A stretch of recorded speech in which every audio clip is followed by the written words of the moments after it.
Eu posso começar, então. Aí você já fica. Tá bom.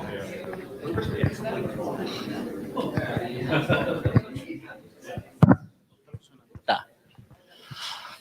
Bom, bom dia a todos, todas, todos.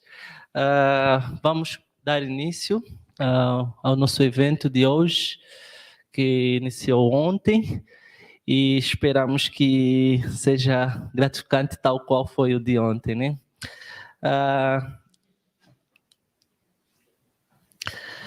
Só vou avisar um pouquinho como é que vai ser a dinâmica. Quem esteve aqui ontem já sabe como é que a gente vai funcionar, né? No primeiro momento, teremos as falas de 15 minutos e, posteriormente, teremos o nosso debatedor, professor James, e após isso, a fala retornará aos nossos palestrantes e depois estará aberto para o auditório. Assim sendo, podemos começar com a nossa comunicação, e que será Gerardo. Isso? Ok. Desculpa. Nosso palestrante é o Gerardo, e com a sua fala intitulada The Monroe Doctrine and Colonization Project during the North American Crisis, e paro por aí. Pode começar, professor.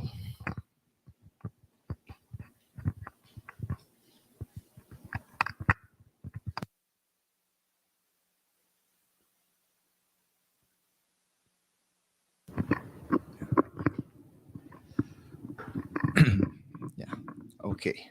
Well, thank you. Good morning to you all. Well, Mexico and the United States experienced extremely severe political crisis in the 1860s. The crisis had important connections, whereas in the United States, the problem of slavery was intensified by the acquisition of Mexican territory in 1848. In Mexico, the defeat provoked the polarization of politics between liberalism and conservatism, which paved the road for a major ideological confrontation, a civil war, and ultimately the attempt to set up a monarchy with the assistance of the French Empire. Both in Mexican and US historiography, the influence of transnational approaches has changed the way we look at the Civil War on the one hand, and at the war of Reforma and the French intervention on the other. Nevertheless, the colonization initiatives bred by the combination of revolutionary contexts on both sides of the border deserve more study and deeper analysis. As the crisis unfolded in both countries, there arose three plans for colonization in Mexico. The Lincoln administration proposed the first one, with the purpose of finding a place for the settlement of African-American freedmen and women, anticipating the possibility of a gradual and compensated emancipation in the slave states which had remained in the Union. Later, after the victory of the North in the Civil War, Matias Romero, the Mexican minister in Washington, promoted a scheme whereby 10,000 veterans of the Union Army would go to Mexico to help the Republican forces in their fight against the empire. The veterans, which prospectively included discharged African-American soldiers, would be paid with land and could choose to stay permanently in the country. Finally, we have the better-known attempt of the imperial government at attracting the migration of Confederates who would settle in Mexico and, if possible, bring their former slaves as apprentices. A joint examination of these initiatives reveals common features and the important continuity of two salient tendencies in the course of Mexico-U.S. relations after 1848. First, the constant effort by Mexican liberal governments to build a relationship with the United States that could afford Mexico economic development and military assistance against enemies, both domestic and foreign. Several treaties negotiated in the 1850s reflect this search, in which the Monroe Doctrine was a fundamental element.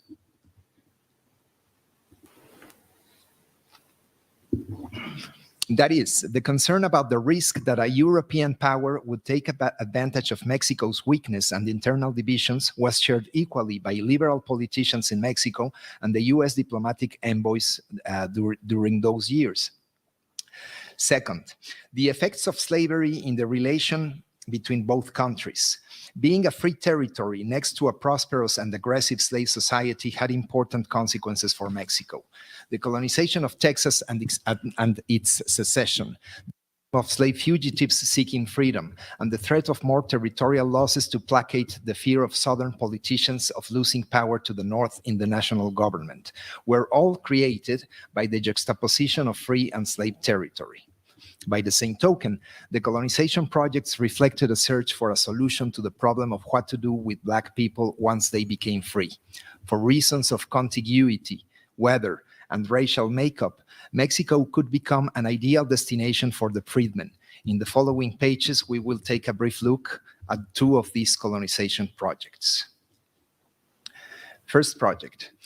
Since the first decades of the 19th century, reformist groups wishing to gradually eradicate slavery from the United States envisioned the possibility of a fully white country. Blacks would be emancipated, but they would live and settle in a foreign land. After many years of focusing with little success on Africa as the most desirable destination, colonization proponents started looking toward Mexico, the Caribbean, and Central America. In the late 1850s, members of the Republican Party in states such as Maryland, Kentucky, and Missouri pondered about the possibility of implementing plans of compensated emancipation with colonization. The Republican victory in 1860 and the secession of the southern states would present them with a good opportunity to forward their projects. Montgomery Blair, Lincoln's Postmaster General, would become the most enthusiastic proponent of colonization within the cabinet. Lincoln himself believed that colonization was the best way to solve the racial problem of the United States, and during his first years as president, gave important support to different plans aiming at the voluntary removal of the Black population. In 1861, Blair approached the Mexican minister, Matias Romero, to probe him as to the likelihood that the Mexican government would afford lands and authorize the settlement of an undetermined number of freedmen in its territory. Blair suggested that Blacks could settle in the Mexican Tierra Caliente, warm lands, which required only the labor of a vigorous population to become very productive.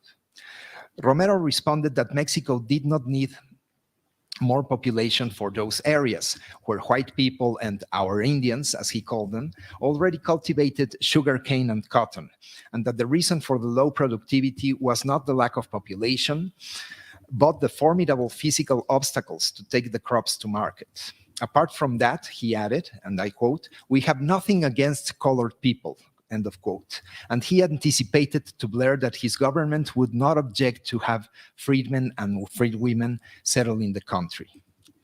In communicating this exchange to his government, probably feeling the need to excuse his consent to Blair's proposal without consultation, Romero stated that it was improbable that the US would ever make a serious proposal in this regard.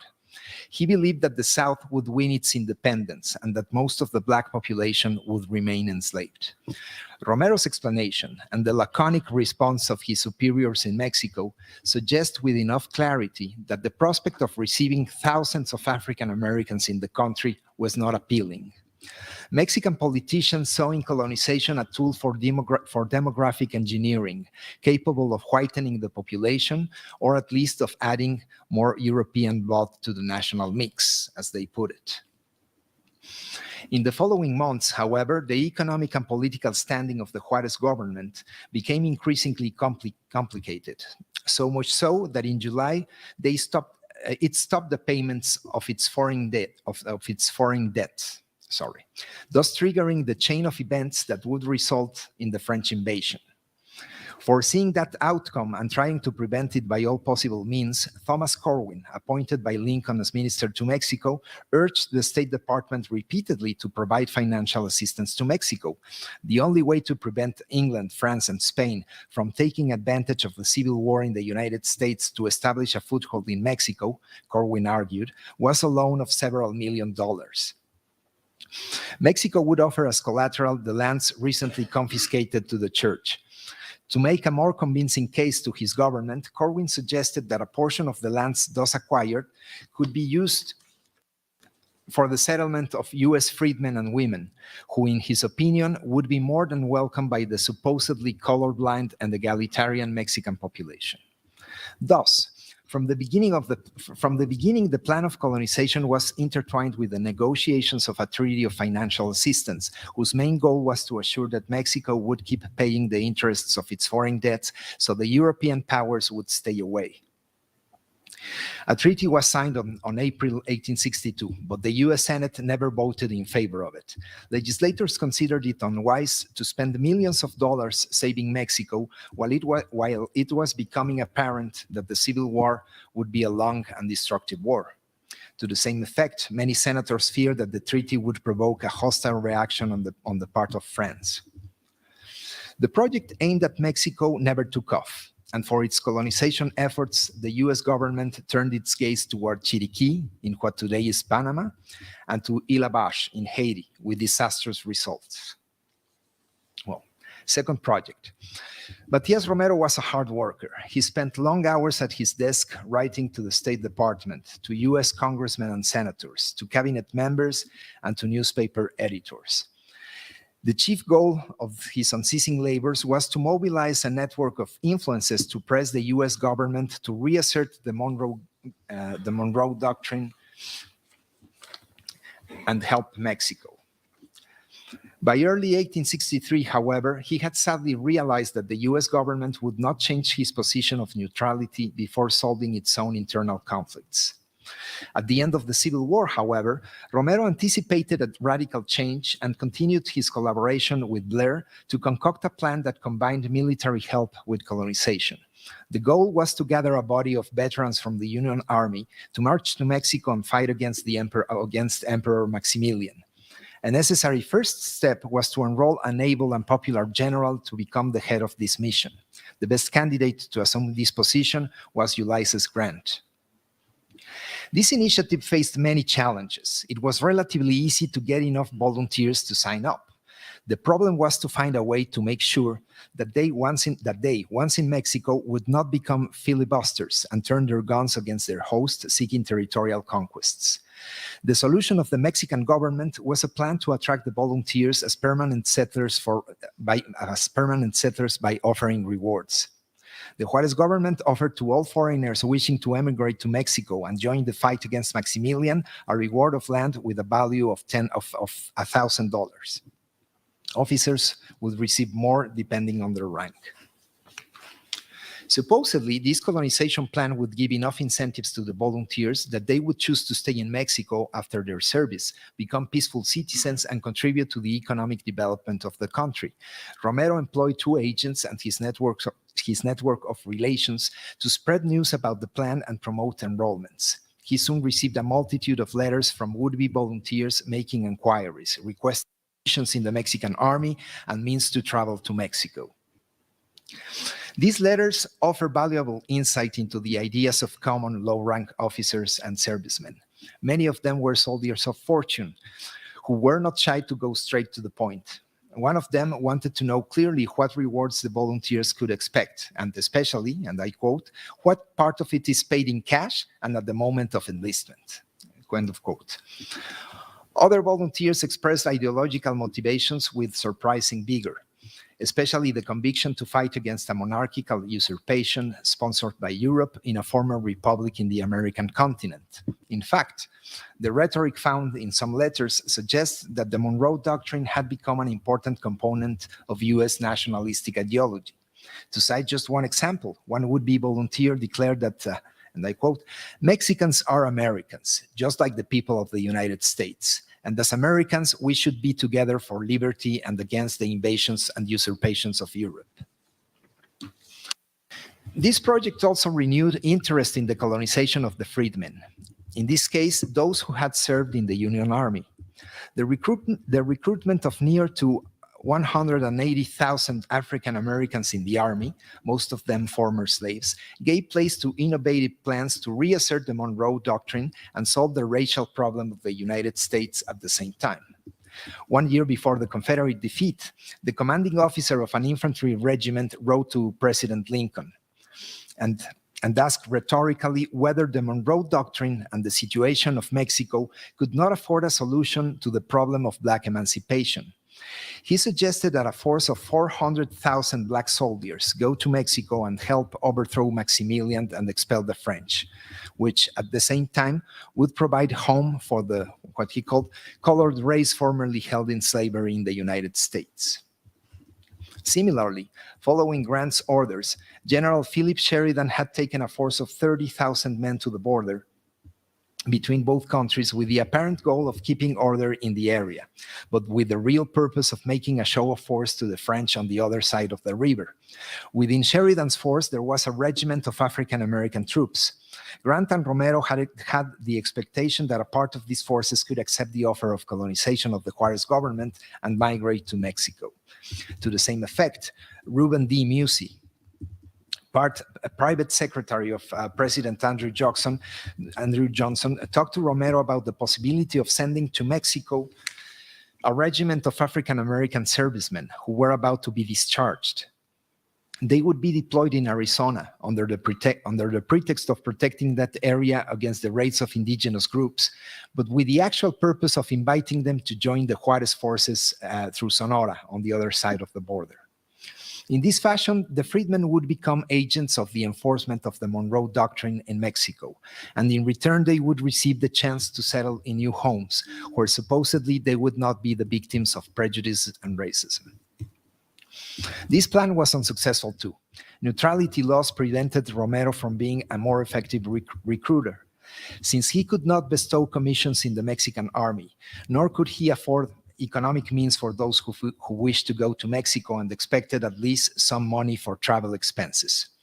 The plan also suffered from negative publicity by William T. Sherman and other prestigious officers in the army, who stated that in Mexico, recruits would find only deprivation, unfulfilled promises, and probably death. Lastly, William Seward, Secretary of State, did everything he could to stop the plan from taking off. Afraid that it might create complications with France at a time when diplomatic means were making progress toward a French retreat, he prevailed upon President Johnson and the cabinet to deny any support to Grant.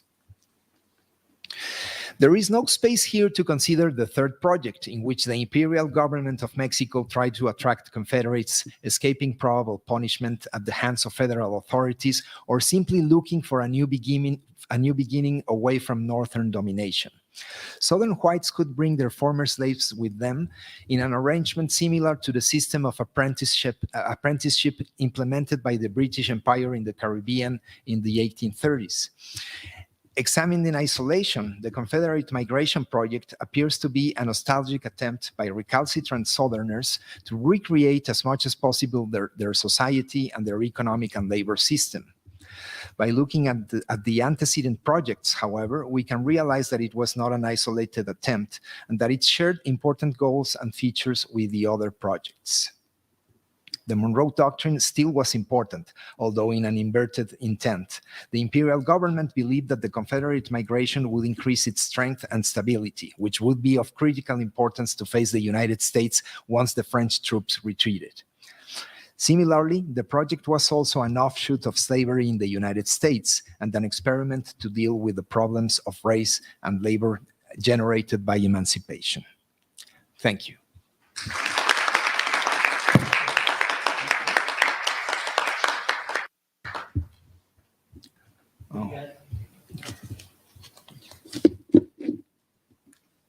Obrigado, Gerardo.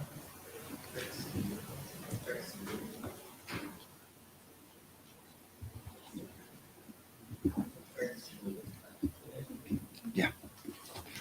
We can... Ok. Obrigado, Gerardo. Vamos dar continuidade. O Gerardo foi pontuar no tempo, e então acredito que todos vamos ser aqui.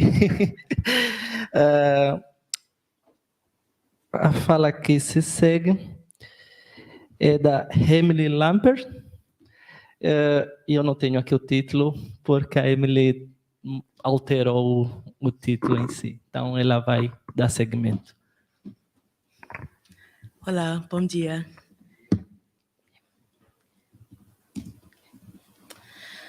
In March 1826, in Accomack County, Virginia, the overseers of the poor decided to, quote, sell one free Negro in each district of the county for every month from this date.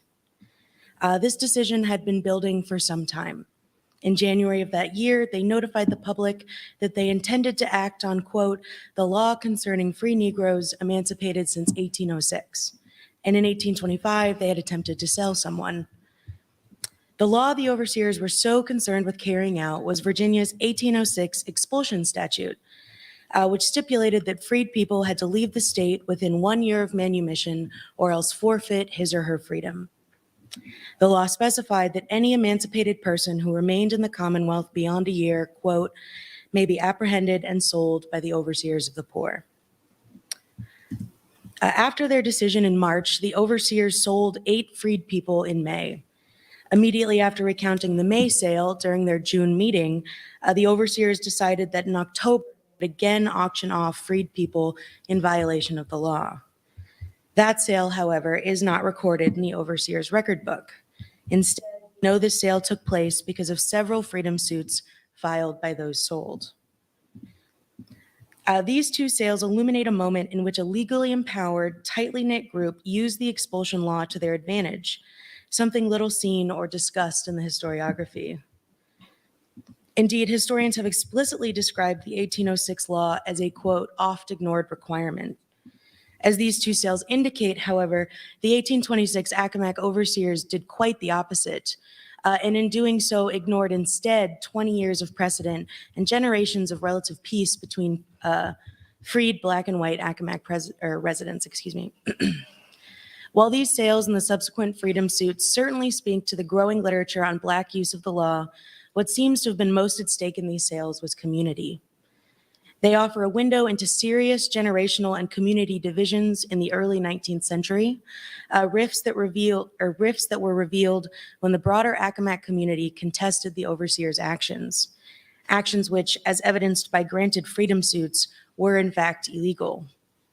Indeed, the sales reveal a community shaken by a relatively closed group who exploited the law to garner cheap enslaved labor in ways the rest of the community found illegitimate.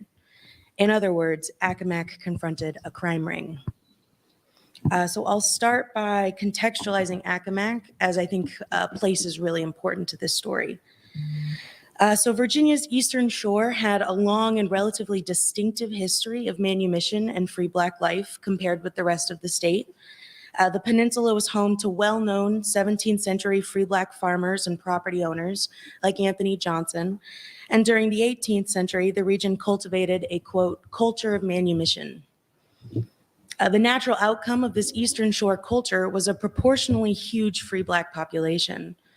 By 1810, free people of color made up 29% of all non-white people in Accomack and constituted 12% of the county's total population. This comparatively large free black population was, according to the overseers, the reasons for the auctions. In an 1834 petition, John Joines, who was president of the overseers in 1826, explained to the Accomack County Court that the May sale was carried out, quote, under the hope that after one example was made, they would not be subjected to the painful necessity of taking further measures. Joines explained that the overseers felt they could no longer delay the discharge of the duty imposed upon them by law, the main goal of which was to, quote, rid the Commonwealth of its free black population and not again to subject to slavery those who had once been emancipated. Some historians find Joines convincing. One notes that the overseers, quote, were probably reluctant to take such a drastic step. It's important to point out, however, that in the same June meeting where the overseers discussed the success of the May sale, they were already planning the next. We must also consider that Joines was writing well after the sales took place and, importantly, after Nat Turner. The rebellion, which took place in August 1831, 5 years after the 1826 sales, heightened white fears surrounding free black people in the state. It seems likely then that Joines sought to gain the court's sympathy by playing on these heightened fears. Even if the overseers truly felt anxious about the size of the free Black population in the county, however, they were outliers in the larger Accomack community. In a discussion of a later 1831 sale, one historian notes that even then, amidst the anxiety directly following Turner, the sale resulted in a, quote, collection of, unevenly pursued, drawn-out court processes, which showed that Accomack citizens saw free Blacks in their community as anything but the monolithic class of indigents, thieves, and potential conspirators that many vocal whites at the time claimed they represented. A community division, as we can see, surfaced in the aftermath of the overseers' efforts to sell people back into slavery. The timing of the 1826 sales and the larger community's relatively positive view of the county's free Black population ultimately indicates the nefarious intentions of the overseers and cast doubt on Joyne's 1834 claim that these sales were a painful necessity. Instead, the Accomack overseers of the poor, in conjunction with members of the county court, sought to sell emancipated people as a means to garner cheap enslaved labor, moving against generations of community precedent. The community, however, repeatedly pushed back. So the overseers' designs began in earnest when, in June of 1825, they decided to, quote, take up a free Negro and commit him to jail, planning to make a sale of him to the highest bidder. A few months later, at the September 1825 board meeting, the overseers wrote that they had imprisoned Jack Bagwell. Importantly, however, Bagwell was not publicly auctioned. Instead, on the motion of William Bagwell, the overseers, quote, ordered that Jack Bagwell be delivered to the William Bagwell for the purpose of transportation upon said Williams paying the jail fees. Williams' intervention seems to have been an early indication that the larger community, or at least certain members of it, did not agree with the steps the overseers were taking to supposedly reduce the free Black population. This may also speak to a larger contemporary legal trend. In the 18th and early 19th centuries, Southern law and courts were highly local operations, heavily influenced not by statewide mandates, but by the dynamics of local communities. However, as the 19th century wore on, state rather than local law acquired increasing weight. A generational division in the community is particularly telling when we consider that William Bagwell was the uncle of John Bagwell, one of the overseers working to re-enslave freed people, and as such was roughly 25 years John's senior. William, who had lived in Accomack since before the Revolution, had long been a part of a community whose laws were designed to keep the peace, a peace that in Accomack included free Black people as permanent residents. John and the overseers, on the other hand, seem to have been using this trend toward legal codification and consolidation of state power in order to serve their own purposes, again, regardless of longstanding social customs. In spite of William Bagwell's intervention, the overseers quickly redoubled their efforts, and in May of 1826, the overseers sold 8 previously freed men and women. Importantly, a close reading of the sales reveals more than a legally empowered group carrying out the law. Indeed, looking closely at the purchasers reveals a tightly interconnected ring, as the majority of the buyers were overseers themselves, and of those who were not, only one is not easily connected to the organization. It is, of course, possible that these connections are relatively coincidental, and we can assume a certain level of overlap in a rural 19th century community. However, the fact that the majority of the purchasers were overseers themselves seems suspicious. They were, in other words, perhaps too intertwined. Indeed, how is it that these men made up a majority of the buyers at a publicly held auction? There seems to be 2 possibilities, the first being that the sale was not actually publicly advertised, despite their claims otherwise. The purchasers' ties to the overseers and court would support this, as might the fact that these freed people were sold for very little. While we do not have the receipt from the October sale, we do know how much each person was purchased for at the May sale. And the prices are frankly shocking. For context, the purchase price of enslaved young Virginians ranged from about $400 to $435 in the late 1820s. The overseers, however, sold and bought these freed people for a pittance, ranging from a high of $50 to a low of 50 cents. These low sale prices strongly suggest a lack of competition, which could be explained by a closed auction or at least one that very few people attended. If, on the other hand, the sale was public, the connections between purchasers and the shockingly low prices may be yet another indication of community rift, as it was perhaps boycotted by Accomack residents, for lack of a better word. Regardless of whether the auction was open or closed, however, the overseers sold at least 13 people back into slavery in the summer and fall of 1826. Those freed people, however, resisted their reenslavement. So shortly after he was sold in May, Jim Outen filed a petition for the recovery of his freedom. Outen's was the first of 6 freedom suits to come out of the May and October sales. Over the next 2 years, Outen, Peter Sneed, Peter Bell, George Custis, Jingo Milner, and Levi all sought permission to sue, with varying degrees of success. These cases reveal that while the petitioners may have had support from the larger community, the court only recognized their freedom on a technicality. Indeed, the petitioners ultimately won their freedoms by exploiting the contemporary legal trend toward codification through a close reading of statutory law. In other words, they found a loophole. Abel Upshur, who represented all but one of the petitioners, argued in each case that the 1806 statute itself was unconstitutional and that each petitioner's right to their freedom is, quote, unimpaired. However, it was the fact that the overseers, quote, proceeded irregularly in the 1826 sales that convinced the court. The 1806 law clearly stated that any manumitted person who remains in the state longer than 12 months, quote, may be apprehended and sold by the overseers of the poor. According to all 6 freedom suits, however, none of the petitioners had actually been apprehended before they were sold. Therefore, in August 1827, more than a year after he had been re-enslaved to Henderson, the jury agreed that, quote, before he was sold by the overseers of the poor, Jim Outen ought to have been apprehended, and not being so apprehended, the sale was illegal.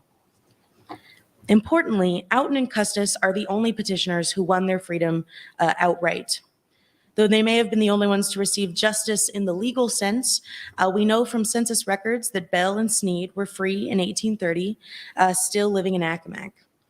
Despite the fact that they sued for and won, in a sense, their freedom, many of these men were harassed by the court and the overseers for decades to come. Outen was summoned by the court for setting, quote, an evil and pernicious example by continuing to live in Accomack as early as August 1829, just 2 years after the court had decided in his favor. Custis was likewise summoned in March of 1829, and Peter Sneed was summoned later in 1837 and again in 1845. Importantly, in response to Sneed's 1845 summons, 48 residents of Accomack filed a petition seeking residency for him. The petitioners explained that Sneed was, quote, liable to be apprehended and sold by the overseers of the poor. They believed that Sneed, quote, should not be compelled to leave his native place to seek a home amongst strangers, and prayed that he be allowed to remain in his native land. Interestingly, there are several familiar names amongst the petitioners, including Thomas Cropper and John Joines, both men who purchased people at the 1826 sales. I've yet to work through this. I have some assumptions, but I would love to hear any comments anyone might have about this. Regardless, this petition is again indicative of a deep ideological division in Accomack. Whereas the overseers continued to hound Sneed, many members of the community defended him and worked to shield him from reenslavement, much like William Bagwell did for Jack Bagwell 20 years earlier. Sneed's final petition makes clear that while this is certainly a story about a group of people taking advantage of the law to wreak havoc and cause harm, it is equally about a community pushing back and working to take care of its own. So let's consider for a moment the importance of place here, as Accomack, with its long history of free Black life, is quite possibly the last place we might expect a story like this. Importantly, what caught my eye when researching were not snippets from the overseer's account book or single vague lines from a county court order book, but rather the freedom suits. Without those suits and petitions, we might very well have missed these sales. We would certainly not know about the October sale, the only record of which I found is the freedom suits. If we consider how difficult it would have been to see these sales without the petitions, I wonder then if instead of an outlying group acting on a law the rest of the state largely ignored, the overseers were not alone in their actions. In other words, I wonder if sales like these did actually happen much more frequently around the state than we think, but that without pushback, there exists little evidence. If this were the case, what's so unique here is not that these men sold freed people back into slavery, but that their community came to their defense and offered them aid. Indeed, it would mean that the fact that these sales happened in a place like Accomack was not a cruel irony, but rather that Accomack's long-standing culture fostered community resistance when faced with a law they considered unjust. Of course, we can't know this by looking at Accomack alone, which admittedly is what I've done here, but the strange story of the 1826 sales does beg the question, why here? Thank you. Obrigado.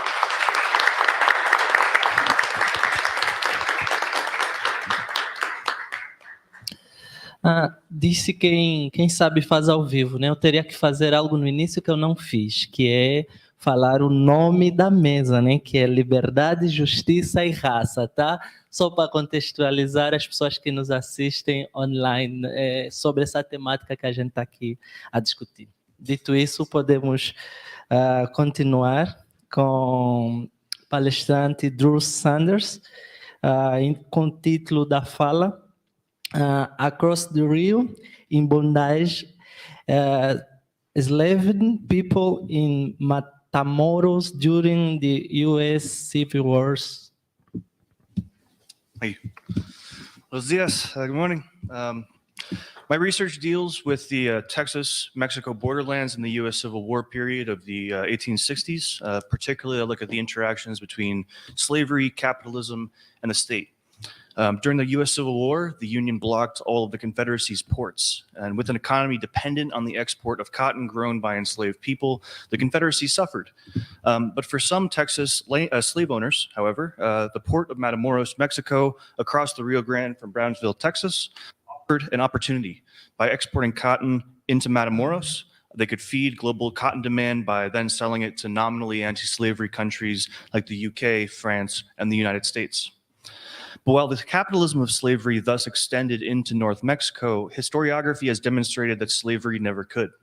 In an off-cited 1859 letter, one member of the U.S. House of Representatives complained to another about the difficulty of maintaining enslaved people in South Texas. With the border to anti-slavery Mexico so close, enslaved people in Texas could obtain refuge across the river with relative ease. Further, Mexico refused to establish an extradition treaty concerning formerly enslaved people. The House member complained that, quote, "You often meet your own property in Matamoros." Scholarship on slavery in Texas has emphasized the liberatory power that the Mexican border offered, and for good reason. The fact that Mexico promised freedom to any enslaved person who set foot on the nation's soil effectively prevented the advance of slavery in the border region. As you can see from this 1860 slave schedule from Brownsville, Texas, 7 enslaved people are listed, only 7, and of those, 4 are marked as fugitives from the state, likely having found freedom in Mexico. Rosaline Schwartz first drew attention to these freedom seekers in 1974 in Across the Rio to Freedom, and more recently, Alice Baumgartner has argued that the formerly enslaved people seeking refuge contributed to sectional conflict in the U.S. in South to Freedom. David John Nichols demonstrates a reciprocal relationship of refugees from unfree labor regimes in Line of Liberty, which pairs the southward flight of enslaved people with the northward flight of Mexican peons. While some have somewhat qualified the narrative, such as Sarah Connell, who argues that formerly enslaved people in Mexico did not enjoy full citizenship, the U.S.-Mexico border in 19th century historiography continues to represent a near total breach between slavery and freedom.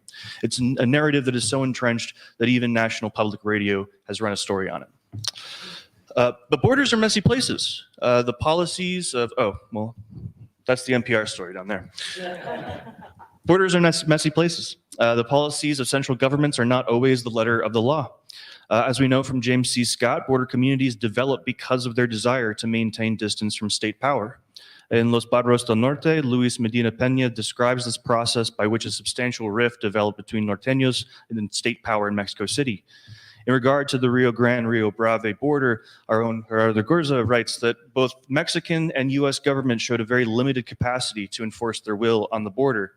And with regards to refugees from US slavery, that the fate of fugitives would mostly depend on the disposition of local communities and authorities to incorporate the runaways and shield them from prosecution. On top of this, Texan slave owners at times illegally entered Mexico in order to re-enslave people that had sought refuge.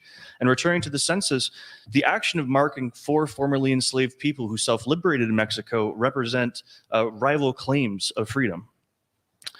In my research, I've come across fragments that suggest that during the US Civil War and the years preceding it, enslaved people were brought into and out of Mexico, their status unchanged.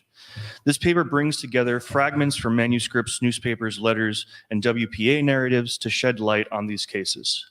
And these cases interest me for a few reasons. First, it qualifies the totalizing boundary between slavery and freedom that the river represents in 19th century historiography and reaffirms the complexity of the borderlands. Second, it speaks to the mindset and perhaps ambition of slave owners. And third, it raises questions about capitalism and slavery. While historiography recognizes how slavery's capitalism flourished in Matamoros during the US Civil War, these cases represent moments in which the products of slavery could not be fully alienated from slavery itself. A quick aside regarding my fragments and titles. While the most compelling ones do, not all of these fragments take place in Matamoros, and not all of them take place during the Civil War. I center Matamoros and the Civil War in the title because based on the Confederate activity in that place and time, I suspect that'll be a site of particular value for future research, and I was slightly ambitious regarding the archives when I first submitted this paper. But at this stage, I see this project as achieving 2 things. Provides qualification for the historiography's universal claim, which in turn offers proof of concept for further research. So, these fragments are difficult to find. For much of my research, I found what you would expect given the historiography, that the border represented a clean break between slavery and freedom. Starting with the WPA narratives, there are several that mention the lower Rio Grande. Jacob Branch recalls how well patrolled the US side of the river was, but that enslaved people reached the other side regardless. Walter Rim recalls providing a freedom seeker heading to Mexico with a sandwich as provisions. John Burdett even rode a bale of cotton across the river to freedom during the Civil War. But one account in particular stands out, and that is of James Cape. Nominally owned by Bob Houston in Southeast Texas, Cape describes being a skilled horse rider, depended upon to round up horses. In his WPA narrative interview, he describes crossing the Rio Grande with Houston, quote, lots of times before the outbreak of the Civil War. When the war began, Houston convinced Cape to join the Confederate Army. While this fragment raises more questions than it answers, it shows that for some slave owners, the Rio Grande boundary was nothing to be feared. And in this case, perhaps Houston was unconcerned with the boundary because their work was limited to the more open plains where horses would be grazing rather than population centers. But either way, every time Houston leaned on Cape's skills as a rider and herder across the Rio Grande, he robbed him of the freedom that the border was supposed to provide. Newspapers provide further fragmentary evidence. An early potential case comes from the Matagorda Weekly Dispatch. In 1844, the paper ran a brief article describing the, quote, there are some 30 fugitive slaves from Texas in and about Matamoros. The account went on to report that an enslaved man who accompanied Texas official Colonel Hockley was, quote, persuaded by the Negroes and Mexicans and seduced by the ideas of freedom and equality and deserted his master at Matamoros.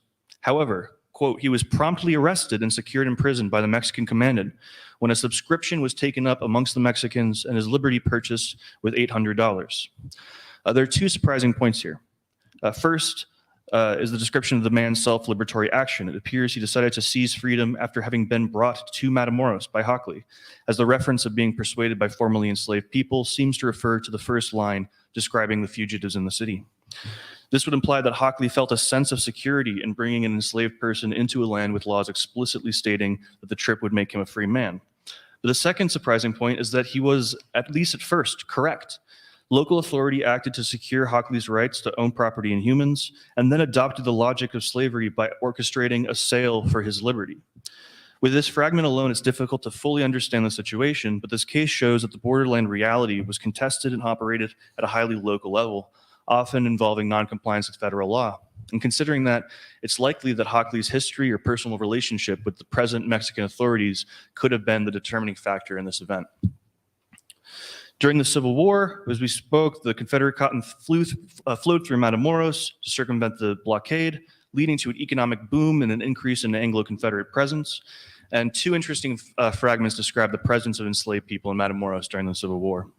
One comes from the account of Union soldier Benjamin F. McIntyre late in 1863. When the Union occupied Brownsville, Texas, the Confederate population of the city crossed the river into Matamoros, burning much of the city in their retreat. Shortly into the occupation, McIntyre writes that, quote, "A large number of Negroes who had been sent by their masters to Mexico previous to our coming into Brownsville for security from us have been coming over." To unpack this, McIntyre is reporting that the Confederates of Brownsville had determined that their human property would be more secure in Matamoros than in the US, and they acted accordingly. Clearly, the calculation proved false, but the calculation itself is revealing. For some reason, these Confederates believed that they had property rights in humans in a country that explicitly forbade it. Further, it's possible that some of these formerly enslaved people had found refuge prior to the fall of Brownsville, which adds another interesting point about local control. Rather than feeling safe in the federal anti-slavery mandate of Mexico, these refugees felt better with the Union military in Texas. My final fragment, which is the most compelling for me, comes from a travel book written by Eliza McHatton Ripley, From Flag to Flag. McHatton Ripley's husband had been contracted to help facilitate the transport and export of Confederate cotton, and she documented their journey that took her through Texas to Matamoros, eventually to Cuba. The account talks little of politics, and the discussions of slavery are frequently presented in innuendo, but broadly, the narrative describes how McHatton Ripley traveled to Matamoros with a number of enslaved people. During the trip, we'll skip that. Okay, so once in Matamoros, McHatton Ripley counts, quote, "our wagon driver Humphrey and a little darky girl about 14 years old named Martha as, quote, servants." After some time in Matamoros, after some time in Matamoros, McHatton Ripley and her husband make off for Cuba. But prior to their departure, Humphrey appears to have self-emancipated in a manner reflecting knowledge of the Mexican legal system. Receiving word one morning that Humphrey was, quote, "too sleepy and tired to go to the market and we had better do it ourselves," McHatton Ripley, quote, "knew that he proposed leaving our employ, therefore no arrangements were made to include him." It seems that she made no effort to retaliate in the narrative, saying that it seems he proposed to leave our employ and therefore we made no plans including him. The climax of the narrative comes when they're about to leave for Cuba with Martha, the young enslaved girl. The recently self-liberated Humphrey arrives with two Mexican officials charging that, quote, Martha was about to be taken to Cuba without her consent. The case was brought before the alcalde, but the young girl ultimately indicated that she wished to remain with the McHatton Ripleys rather than live in Mexico and go with them to Cuba, where law would reinforce her status as chattel. So given the opportunity, we can't know what's happened, but yeah, there's a case of re-enslavement here with some difficult implications. So while the historiography has long emphasized this stark binary of the Rio Grande between slavery and freedom, the borderlands were a messier place, as demonstrated by the fragments here. There were cases in which enslaved people were brought across the Rio in bondage. Beyond complicating the historiographical common knowledge, this speaks to the mind of slave owners. By bringing enslaved people into Mexico, they asserted that their property rights and humans transcended Mexican law. As is a common theme in the borderlands, local power trumps all, and it should be noted that in these cases, in the slave census, these are some prominent and powerful people. So the McHatton Ripleys, her husband was a Confederate agent. Here, S. Powers, that's Stephen Powers, he's a local politician and judge. We have Charles Stillman, who is an import-export magnate. Richard King is there, who's the founder of the massive King Ranch. On top of that, all of these people have operations on both sides of the river. And while it's possible that they never brought their enslaved people across the river, the proximity of these two cities certainly raises that possibility. With enough locally constructed authority, they could flout Mexico's anti-slavery laws. Most interesting for me, though, is the relationship between the presence of enslaved people and the presence of slavery's capitalism. So the Civil War cotton trade through Matamoros essentially alienated cotton from the enslaved people that produced it, rendering it a morally neutral product purchased in places like Liverpool and New York City. The result was an economic boom in Matamoros in particular and the lower Rio Grande Valley in general. But the presence of enslaved people in the city, in a way, symbolizes that the products of slavery can never be fully sanitized from their origins. These enslaved people did not follow the product of their work to New York City or Liverpool, but they did follow it to Matamoros. So this presentation contains merely fragments indicating a direction for deeper research in the future. Going forward, I intend to utilize the justice folders in the Casamata archives in Matamoros. While nothing is certain, these archives could hold records of trials like Martha's. And while these fragments are proof of concept, I plan to dive deeper to find more cases in which the Rio Grande border represented continuity of bondage rather than a rupture that the historiography often assumes. So, thank you.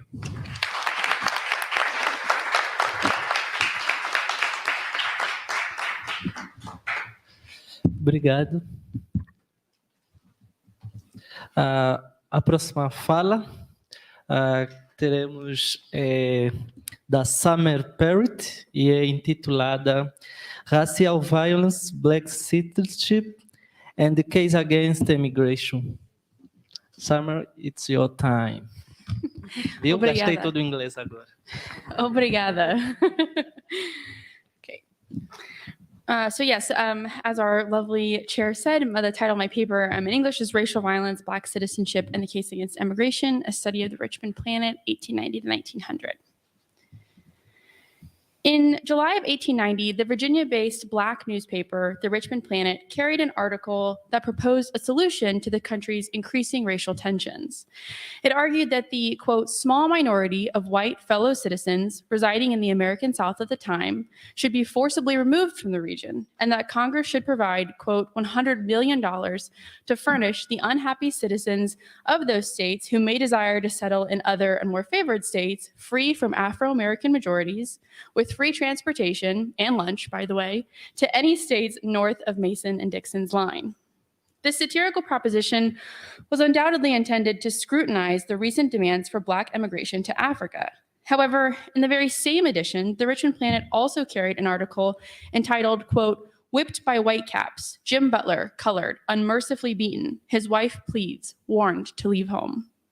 Packed with information and loaded with fear, such an article appeared to be arguing the opposite of the one readers would find just a few pages later.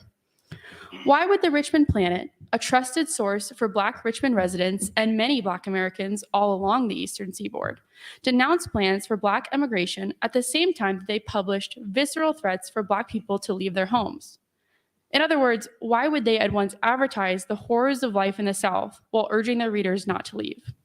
The purpose of this paper is to investigate this seeming contradiction within the pages of the Richmond Planet from 1890 to 1900.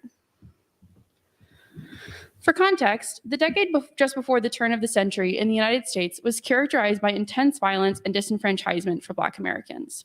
Jim Crow practices quickly became codified into law, and segregation became the new normal. Indeed, 1890 to 1900 was a period of immense upheaval for many Black Americans as they fought to hold on to the hard-won rights that had been ushered in with emancipation and the Reconstruction era. Contributing to this instability were the various emigration schemes or plans that sought to remove Black people, sometimes by force, from the United States and relocate them to Africa. While the idea of African immigration has a long and complicated history, as we saw earlier, dating back to the 18th century, in 1890, it was mainly purported by two different camps with two very different understandings of what this immigration meant. Black nationalists viewed emigration to Africa as a viable alternative to the harsh realities of life in the United States, especially at the turn of the century as many conditions continued to worsen and lynchings became a regular occurrence. Such ideas of Black emigration, separation, and the right to self-determination would eventually pave the way for popular 20th century social campaigns such as Marcus Garvey's Back to Africa movement. Thus, Black nationalist ideas of African immigration were a legitimate response in this period and should not be dismissed as radical or marginal. However, they were not the only response. White nationalists, on the other hand, espoused grand plans to rid the United States of Black people by sending them to Africa, sometimes with incentives and sometimes by force. These white proponents, largely politicians, viewed African immigration schemes as a way to affect their vision of a white utopia in the United States, obviously with little care for Black well-being. Naturally, this vision incurred significant backlash from the majority of Black Americans who did not wish to leave the United States and relinquish their citizenship nor their home. As we can see, then, African immigration schemes from the top down and racial violence from the ground up constituted an assault on Black citizenship from all sides. In this historical moment, I argue that the juxtaposition of articles in the Richmond Planet concerning anti-immigration and Jim Crow violence were, in fact, not contradictory at all. Instead, they were both part of an effort to contest the undermining and undoing of Black citizenship on the part of their, quote, white fellow citizens. As was customary for many newspapers at the time, the Richmond Planet made no pretense of neutrality, particularly on the subject of African immigration schemes. The paper's editors and writers regularly admonished immigration in numerous articles, announcements, and even inspirational quotes. In August of 1890, for example, the paper mounted a multi-article rebuttal of the public comments made by politician Frank G. Ruffin about the prospects of African immigration. In an interview with a Philadelphia newspaper, Ruffin commented on the most recent calls to deport Black Americans to Africa, arguing that the best course of action was to, quote, ceasing to waste Southern money on Negro schools and converting it into a fund for his deportation by offering him free land and education in Africa, both to be furnished by the Europeans. Ruffin went on to claim that for his home state of Virginia, the best course of action would be to deport the breeding part of their population, denying the privilege of immigration to either sex over 35 years of age. In response, the Richmond Planet reprinted Ruffin's comments under the title, quote, "Did he violate his oath?"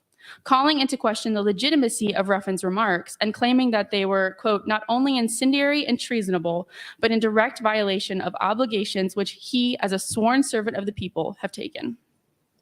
The article argued that such remarks violated the Constitution and the promises inherent in it to Black Americans by proposing to forcibly remove them from the United States. With such a rebuttal, the Richmond Planet was reasserting Black Virginians' importance as a voting body and as members of Ruffin's own constituency, thus reaffirming Black citizenship in the process. More than this, though, the paper went on to decry Ruffin's proposal as one that might prove unpopular amongst his white colleagues, citing that the, quote, white men of Mr. Ruffin's age who have Negro sweethearts desire them to remain and be buried in this country, and that those, quote, fine houses or houses so finely kept in Jail Alley and other sections of the city would lose their attractiveness when those buxom damsels would be forced to leave for the sunny land of Africa. With such remarks, the Richmond Planet called attention to the hypocrisy of white politicians and their plans for African immigration. White leaders who were more than willing to enact their vision for a white America would likely be reluctant to give up their Black mistresses and the exploitation of their labor. In some instances, the Richmond Planet published pieces in support of white politicians, but only when they expressed favorable ideas about Black American status and place within the United States. In July of 1890, the Planet published a full-length speech made by Republican Congressman David B. Henderson about the upcoming federal election bill. If it had been successful, the bill would have ensured federal intervention and oversight in state elections for U.S. representatives, effectively putting an end to the increasing instances of voter disenfranchisement in the American South. Congressman Henderson was one of the main advocates of this bill and espoused passionate support for Black voters. Addressing the Speaker of the House at the time, Henderson challenged his white nationalist colleagues by stating, "Move the colored men away? Where? Answer it yourselves. When? Answer that. How?" Such comments were indicative of Henderson's belief in the foolishness of African immigration and served to highlight the connection between forced removal and the federal elections bill. Just as disenfranchisement sought to strip Black Americans of their right to vote, African immigration schemes undermined their right to citizenship in the United States, and white politicians like Henderson knew it. Beyond challenging politicians and politics, the Richmond Planet also set about affirming Black citizenship amongst its own readers. These pieces, while still anti-immigration in their outlook, took on an inspirational tone and came in the form of motivational quotes and short features. In June of 1890, an article appeared listing the military accomplishments of Black people and their contributions to the United States. The unsigned piece stated, quote, "Say what you will, the Negro is here to stay. Nothing goes on without him. He was in the Revolutionary War, the War of 1812, the Mexican War, the War of Rebellion, and will be in every one that will take place in this country. Great is the Negro." As many historians have noted, Black military participation has long been used as a means of asserting citizenship and belonging. By highlighting the numerous wars that Black Americans have participated in, this brief article attempted to demonstrate the importance of Black people to American affairs, and thus provided evidence of their right to citizenship. In doing so, this article implicitly argued against the ongoing African immigration schemes that denied Black people any affinity or identification with the United States. In other words, if Black people fought and died for the United States, then they belonged in the United States too. Alongside the myriad of articles contesting African immigration schemes and the threat they pose to Black American citizenship, the Richmond Planet regularly published pieces about the ongoing instances of racial violence in the American South. These articles served as reminders to the paper's readership of the double-pronged threat that violence posed to Black Americans. Just as brutal beatings and lynchings physically removed Black people from the American landscape, the intimidation that accompanied them threatened to stop Black people from exercising their political rights and challenged the idea that they were American at all. On February 24th, 1894, for example, the Planet published a small article entitled, quote, "Driving Colored People Away from Their Homes," in which they described a certain class of white people who had, quote, banded themselves together for the purpose of driving out the colored people from that section of the country. The group had reportedly been leaving notes threatening local Black people to leave the South or have their homes fired into. Such an article demonstrated the persistent threat of Jim Crow violence, but it also made clear the connection between violence and immigration.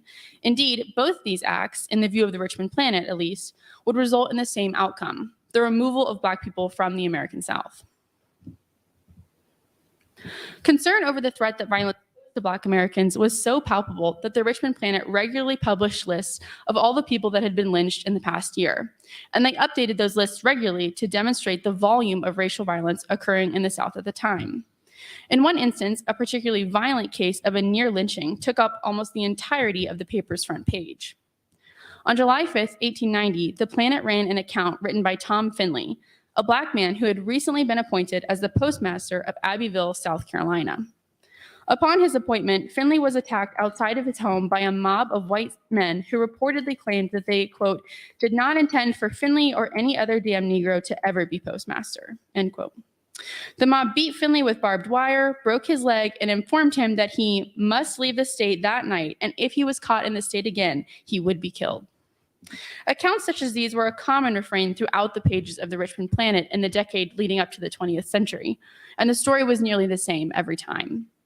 A Black man would rise to a position of authority or commit a perceived slight against a white person, and then they would be attacked.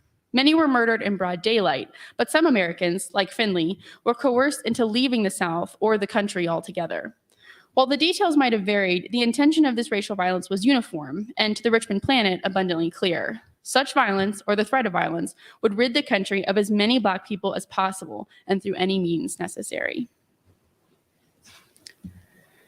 In some cases, the Richmond Planet connected this violence directly to Black political participation. In an editorial from June 21st, 1890, the paper addressed the increasing instances of Black disenfranchisement occurring across the South. The editorial recalled how, quote, every white-liner, Ku Klux, red-handed lyncher cries to us, quit politics. Addressing readers directly, the editorial pondered exactly what the result of such a demand would be. Quote, let Mississippi and Louisiana answer. With an overwhelming Democratic majority and virtually no opposition, over 200 colored men, women, and children have been murdered in cold blood in the past 18 months, and no excuse has been given, end quote. With such a strong retort makes clear that, in the view of the Richmond Planet, political disenfranchisement resulted in death and furthered the white supremacist project of removing Black people from the American South, this time in the literal sense. While African immigration schemes and Jim Crow violence may seem only tangentially related when studying African American history, this relationship changes when viewed through the lens of the Black press. As articles in the Richmond Planet from 1890 to 1900 demonstrate, both of these approaches to removing Black people from the American landscape, either in terms of emigration or death, constituted a two-pronged assault on Black citizenship. Just as lynchings and other forms of Jim Crow violence sought to intimidate, disenfranchise, and ultimately erase Black people, so too did the immigration schemes that worked to remove Black people from American society and deny them any affinity with the place of their birth. As such, newspapers like the Richmond Planet sought to counter this threat by admonishing African immigration and drawing attention to racial violence and lynchings in the American South.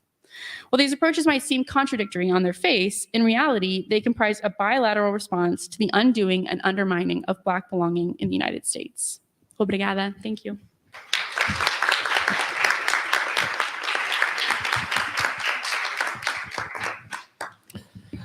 Nós é que agradecemos e porque estão nos facilitando também a mesa, né? Estamos comprometidos com o tempo e vamos continuar com Talison Picheli. O título da sua fala será A Reconstrução da Liberdade na Era do Abolicionismo, Disputas e Tensões nas Cortes de Apelação da Louisiana e do Rio de Janeiro, século XIX. Obrigado, Emiliano. Bom dia a todos. Em primeiro lugar, em português, eu gostaria de agradecer a organização do evento pela oportunidade de apresentar meu trabalho e ouvir os comentários de todos vocês. É um trabalho ainda em progresso, então tem um caminho longo pela frente. Qualquer comentário a mim.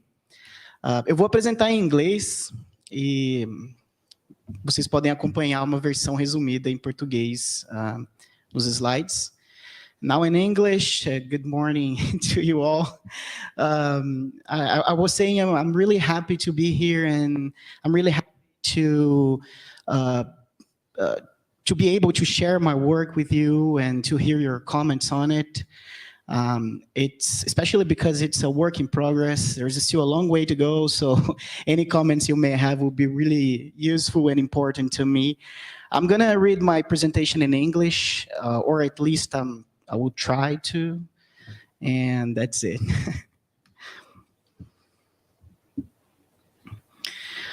In the 19th century, the slaveholding elites and public authorities of the US South and Southeast Brazil found themselves at a critical crossroads when the abolitionist agenda began to gain prominence in their territories.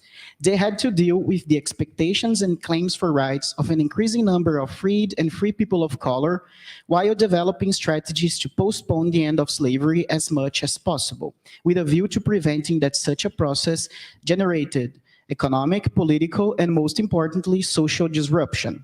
And while they did not always take the same paths when attempting to address this issue in each location, it is remarkable how much room their attitudes left open for the escalation of racial tensions and the expansion of barriers that prevented the Black population from enjoying freedom and exercising citizenship.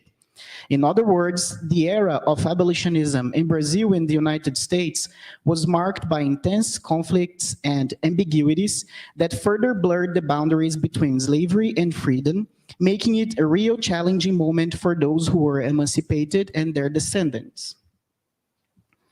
The advancement of emancipation agendas, slave rebellion, and claims made by freed and free people of color, whose presence gradually undermined the association between color and legal status, were seen as a threat to the power of slaveholding elites, who responded by implementing new projects of social arrangement, largely based on racial and gender criteria, to update outdated hierarchies and methods of exercising control and authority. This means that in the context of emancipation in Brazil and the US, in which new conceptions of difference, social belonging, and tutelage were reshaped, the exercise of freedom and citizenship deteriorated for Black people. If becoming free was difficult, remaining free and achieving some degree of autonomy were even more challenging goals. Throughout this period, the precariousness of freedom and the reinforcement of inequalities marked the lives of countless non-white persons who, pushed into a gray area of uncertainty of their civil status, had to resort to local courts to secure their freedom and negotiate its meanings with the ruling class. This was the case of Bernardo Alves dos Santos, who had been living as a free man for many years in Paraíba do Sul, state of Rio de Janeiro, when he was arrested by the police chief under the suspicion of being a runaway slave in 1879.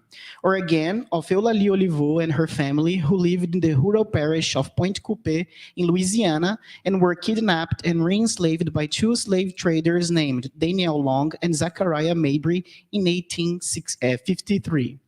I have no intention whatsoever of exhausting the possibilities for analysis surrounding these two cases. However, when we consider the experiences of Bernardo and Eulalie, some aspects stand out. One of the most important being the fact that both had to appear before the courts to prove their freedom, a burden that typically fell on those who faced re-enslavement attempts in Brazil and the US. Eulalie and Bernardo were once held as slaves by Simon Porsche and Mrs. Ana Fraga Ribeiro, respectively. Through different means, they were able to leave the condition of slavery and live as free persons, apparently with the knowledge of their former masters, and at least in Eulalie's case, with his consent. This lasted for a significant amount of time. However, their freedom was threatened, and they were forced to turn to local courts to prove that they were indeed free and request to remain so. Relying on Article 3510 of the Louisiana Civil Code of 1825 and on the court order of March 10, 1682, enacted during colonial times in Brazil, Eulalie and Bernardo expected that the courts would assert their freedom by prescribing their former master's right, or of whoever represented them, to bring suit demanding that they be re-enslaved.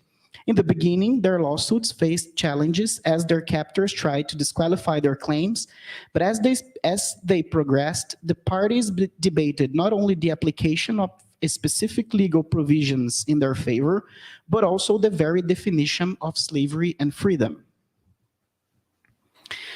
Through documentary and testimonial evidence, as well as arguments made by their lawyers and curadores, Eulalie and Bernardo tried to demonstrate before the courts that they lived as free persons and were perceived as such people. Most importantly, they sought to prove that they did not live under the dominance and powers of others.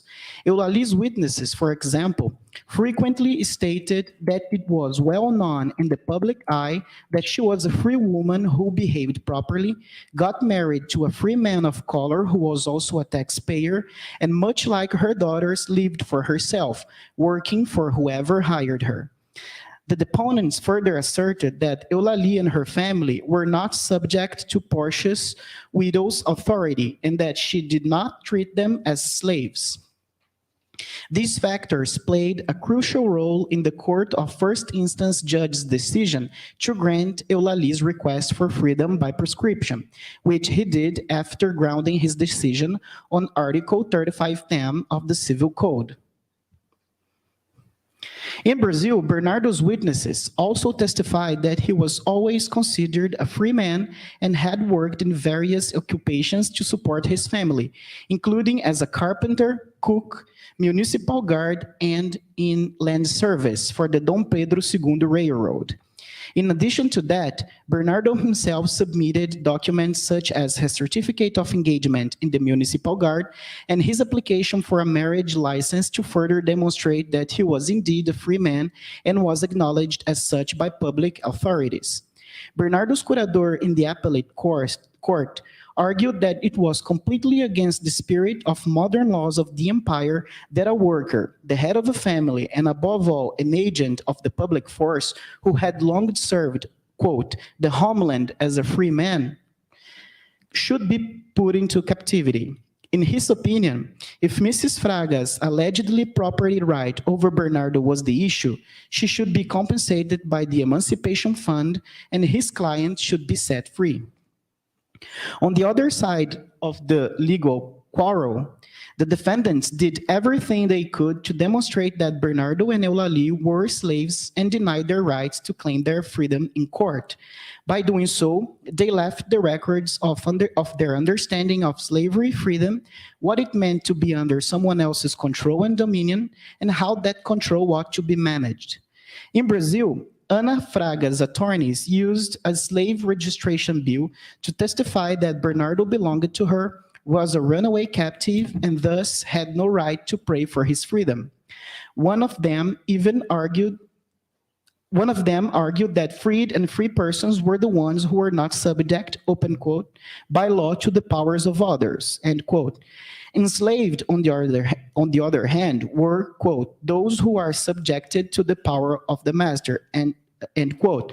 And only manumission, quote, under the law end quote, was able to put an end to the state of subjection and ensure that the transition from one condition to the other. In this sense, Bernardo's allegedly fleeing could not restrict Mrs. Fraga's prerogative as a slave owner and grant that man freedom, no matter how long he lived as a free person. Quote, by law, Bernardo could not possess freedom, let alone petition for its maintenance. In doing so, he would be severely undermining his mistress' right to property. Before we move on, a digression on the topic of subjection is appropriate. In Brazil, it seems to have become common for purported masters to try to prove, particularly through testimonial evidence, that they exercise dominion and power over the persons they claim to own in episodes of attempted re-enslavement or reduction of a free person to slavery. In a paternalistic society built on bonds of dependence and favor as the Brazilian one, this must have had a huge impact on the experiences of people who lived in intermediate situations between slavery and freedom, as was the case of those conditionally freed or those who were manumitted but for whatever reason continued to live in spaces controlled by their former owners. Bento Angelo's case is a poignant example of this. He was baptized as a free man and continued to reside in his former master's property, quote, out of gratitude, end quote, and to be near his enslaved mother. When he got into a legal quarrel against that man, he had to face the deposition of 4 witnesses who all affirmed that Bento had always been under Major Manuel Ferreira's control and authority as a slave. This played a key role in the court of first instance judge's verdict, which deemed Bento's claim to freedom unfounded. Back to Eulali's case in the US, to demonstrate that she and her family had been legitimately purchased as slaves, Long and Mabry's attorneys presented a bill of sale and called witnesses to testify that they were well-known captives and that Mr. Porsche's widow, for whom they were always seen performing, quote, slave labor, treated them as such. Some of them even mentioned circumstances in which one of Eulali's daughters had been supposedly punished for misbehavior as a way of indicating that Mrs. Porcher, as a slaveholder, exercised control over Eulali's family. In an apparent contradiction, however, one witness implied that the reason Eulalie and her descendants were able to live as free persons for such a long time was that their owner was simply careless and liberal, failing to properly exercise dominion over the enslaved workers on her plantation and allowing them to live as they pleased. In other words, the 45 years of freedom enjoyed by Eulalie, her children and grandchildren, were seen primarily as the result of the misconducts of a mistress who fell victim to the, quote, emancipation epidemic, end quote, and could not perform her authority correctly. The term emancipation epidemic was used by Long and Mabry's lawyer, R.H. Mann, in his plea for the re-enslavement of Eulalie and her family. Mann claimed that Mrs. Porcher had long expressed a desire to free her slaves, but had been unable to do so due to legal restrictions. After all, manumission in the state of Louisiana could only be obtained through a civil action and could not be merely verbalized. In his opinion, if in defiance of the law, Eulalie was to be considered free by prescription with the aid of her mistress, without following the proper legal procedures, and what was worse, using a legislative framework designed to prevent, quote, indiscriminate emancipation, an alarming precedent could be set. Other slave owners similarly contaminated by the emancipation epidemic might have wanted to follow suit, and this would consequently bring serious risks to a society whose laws aim to protect it, quote, against the evils necessarily attending a large population of Negroes. Moreover, Mann wondered how many more Black people would benefit from the decision to free Eulalie, providing that no witness on her behalf could ever precisely identify the number and characteristics of her descendants. The desire and efforts of the U.S. South slaveholding elite to equate color and social status and reduce the black population to slavery in the 1850s are manifest in the words and deeds of Eulalie's captors and their representatives. In the years leading up to the Civil War, it became increasingly challenging for people like her to live as free. In this context, the presumption of slavery was well established in Louisiana, and many believed it was inconceivable for Black people to not be enslaved.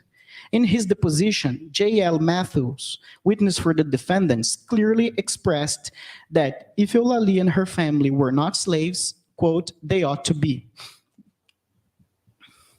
In Brazil, during the second half of the 19th century, the matter of presumption shifted from slavery to freedom, particularly because of the enactment of the Free Womb Law. However, the experience of freed and free people of color like Bernardo did not improve, as they still faced the consequences of a not-so-distant past when Brazilian society believed that being Black amounted to being a slave. As the number of free persons of color increased, Southeastern slaveholding elites also feared an emancipation epidemic that could swell even more the ranks of that group and put their power and dominance into question. In contrast to the US, where apparently the solution to this problem seemed to be in the hands of the state and its restrictive legislation meant to protect public interests, in Brazil, this was an issue that should be resolved by the slave owners themselves, with an eye toward their own interests. The attorney for Mrs. did not hesitate to criticize a ruling by the Rio de Janeiro Appellate Court that acknowledged freedom by prescription, calling it, quote, a very dangerous doctrine that puts serious risks to both the right to property and the master's prerogatives. In another lawsuit, in which a free-born woman named Teresa Maria da Hora petitioned for the maintenance of her freedom, threatened by the annulment of the will through which her mother had been set free, the lawyer for the man who tried to re-enslave her criticized what he called, quote, the vertigo of the emancipating spirit, or still the condemnable excesses of the emancipating spirit of today. Additionally, he argued that besides causing chaos, quote, disquiet in the bosom of families and destroying sacred rights, the will of emancipation in its treacherous precipitation has cruelly twisted the spirit of many clear and important laws, and what is more, has crushed very respectable interests and rights. The sacred and most respectable rights in this case would be the right to re-enslave a woman born and baptized as a free person by simply nullifying a will due to a mere formal detail. After long lawsuits, Eulalie and her children were declared free by the Supreme Court of Louisiana, and Bernardo Bento and Teresa Maria by the Court of Appeals of Rio de Janeiro. Regardless of their positive outcomes, these cases successfully illustrate the unease of the years leading up to the abolition of slavery in those areas. And despite their differences, they highlight the importance of carefully examining the relationship between emancipation, the reorganization of social racial hierarchies, the precariousness of freedom, and the making of inequalities. That is precisely what I want to accomplish with my doctoral study. From a comparative perspective, I aim to investigate how these issues manifested in two typical slave societies in the Americas. Through the analysis of civil lawsuits brought before the appellate courts of Louisiana and Rio de Janeiro, I seek to understand how the abolitionist process and the battles that resulted from it affected how the Black population experienced freedom in both places. By investigating these actions and scrutinizing the main arguments advanced by the litigants, it will be possible to shed light on what was at stake in conflicts that were crucial to the reconstruction of freedom and the reinforcement of inequalities in Brazil and the US South, creating citizenship regimes that would turn free Blacks' experiences much more complex on the eve of abolition and during the post-emancipation period. Thank you.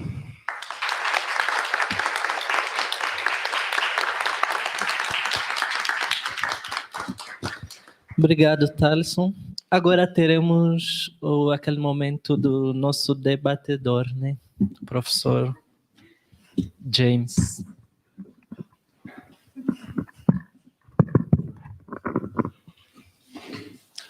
Obrigado. First, I want to apologize for the technical glitch, which led me to have to run back to the hotel to get my computer since I couldn't get my iPad to work, and thus held everything up. Secondly, I wasn't here yesterday, and I suspect this was done yesterday, but I do just want to, on the part of my colleagues in the history department at Rice, acknowledge the 10th anniversary of this and to thank Alida and Sylvia especially for all the work they did creating the dual degree program 10 years ago, because it's made an enormous difference to us at Rice, and to thank Ricardo for all of his work putting this year's thing together. So with that, I'll move on to my comment, and I'll thank my 5 presenters for these really interesting papers. Each engages with a specific idiosyncratic way that race, and especially with the partial exception of Summers, so really with Summers as well, way that anti-Black racism affected 19th century American and Atlantic history. The cases that they address don't come together tightly around an obvious central theme, or if they do, it escaped me. So I hope you'll forgive what's going to be a slightly fragmented response to them. I am going to start with this kind of false moment when I thought I had figured out the way they came together. And then I'll go to a sort of discussion of each of the individual papers.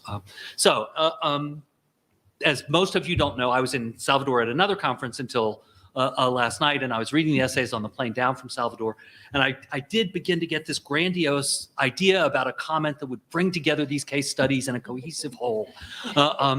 And it was going to be sort of like the famous, and I've always assumed apocryphal, story of indigenous informant who responded to the ethnographer asking what sat beneath the turtle on which the origin story said the earth was founded, and the says there's another turtle, and the final thing is this turtle's all the way down, right? And so I began to think that I could build this comment on the observation that when dealing with so many aspects of the history of Atlantic societies, really it's just anti-Black racism all the way down, right? I mean, you just keep going and you keep getting that. Interested in state-level diplomacy between Mexico and the United States, you'll find yourself wrestling with racism.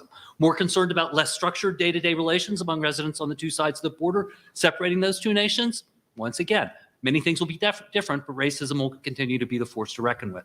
Looking instead at early Republican Virginia, pre-emancipation Brazil and Louisiana, or post-bellum Richmond, many things will be different, but the ubiquity of anti-Black racism in the 19th century Americas ensures that you'll need to address its often unpredictable but always present effects.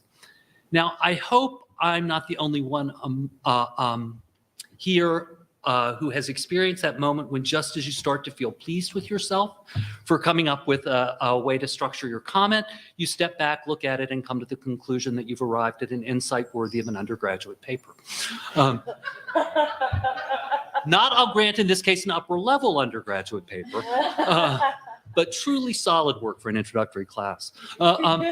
So rather than pretending that there's anything to write home about in that observation, or that I'm going to come up with an alternative bit of insight to take its place, what I want to do is to lean into the ways in which the effects of racism and the meanings of race, while they were, of course, structured by the omnipresent force of anti-Black racism throughout the 19th century, were also, as I noted earlier, idiosyncratic and locally specific.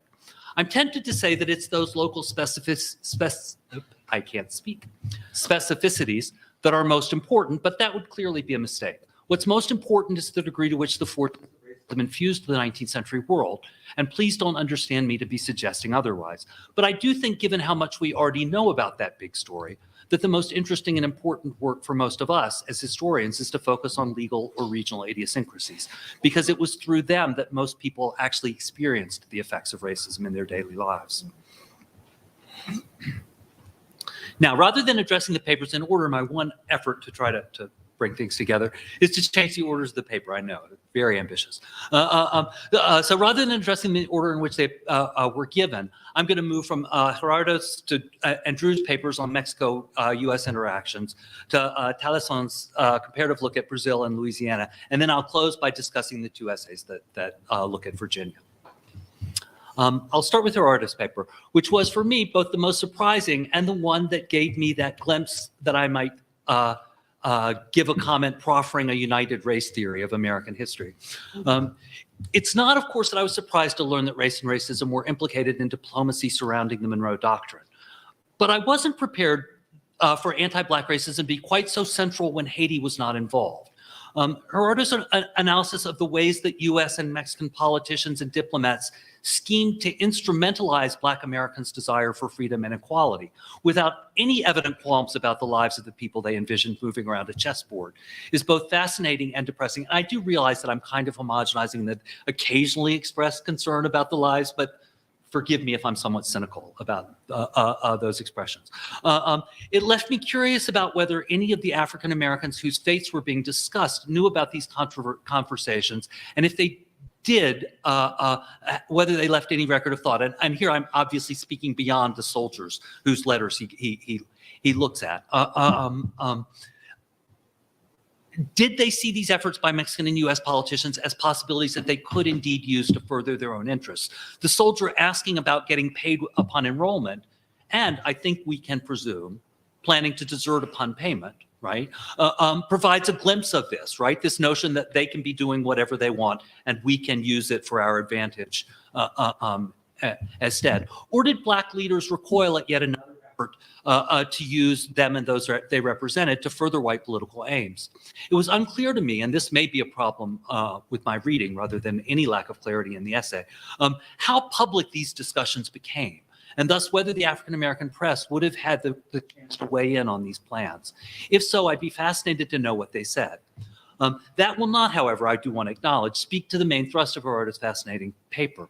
It's instead the way in which US racism was taken not just as a given, but as a tool to be used in accomplishing national and diplomatic goals. That's my biggest takeaway from this paper. It was there and available to be used by both US and Mexican diplomats, and they could and did plan to use it without any second thoughts, or again, to be more fair, without very deep second thoughts about the people who were being used. I should no longer be surprised to find these forces popping up in unexpected places, I realize, but I'll also confess that I was. This is an essay that taught me that it's still possible to learn that the effects of the history of the Americas during the 19th century, the effects of racism on the history of the Americas during the 19th century were more ubiquitous than I thought. When we move from Gerardo's examination of state-to-state relations to Drew's paper examining those who actually lived on the border separating Mexico and the United States, we again find racism playing an important role, but it's a less consistent and predictable role than the historiography of the border would lead us to expect. Drew does a really nice job of tracing some of the relatively surprising interactions that occurred. And my only real suggestion for him is that he broaden the historiography with which he engages. And I want to acknowledge that he nods in this direction in the paper, so that I'm really encouraging him to move farther in that direction, not under the impression that he's going to, think that I've opened up an entirely new world for him with what I say. If after all, one looks to the broader Atlantic story, the account he provides is less surprising than if one looks at the historiography of the Mexico-US border. From famous biographical accounts, and here I'm thinking of Sally Hemings and Ona Judge and Dred Scott, to stories of island crossing in the Caribbean that are traced by Tessa Murphy, Yeppe Mulich, Ernesto Bassi, Ada Ferrer, Rebecca Scott, and Jean Ibarra. To the enslaved servants taken to England by West Indian grandees after the Somerset case appeared to have granted them their freedom and who remained enslaved to the wealthy families that brought them across the Atlantic, to the counterintuitive ways that New York's 1800 free womb law worked in practice. The boundaries separating slavery and freedom in the Atlantic world were persistently, paradoxically, concrete and immovable while simultaneously being porous and unpredictable. On some level, if one moves outside of what scholars have written about the Mexico-US border, it's unsurprising that the actual contours of slavery and freedom, where Drew is looking, don't map very neatly onto the statutory contours.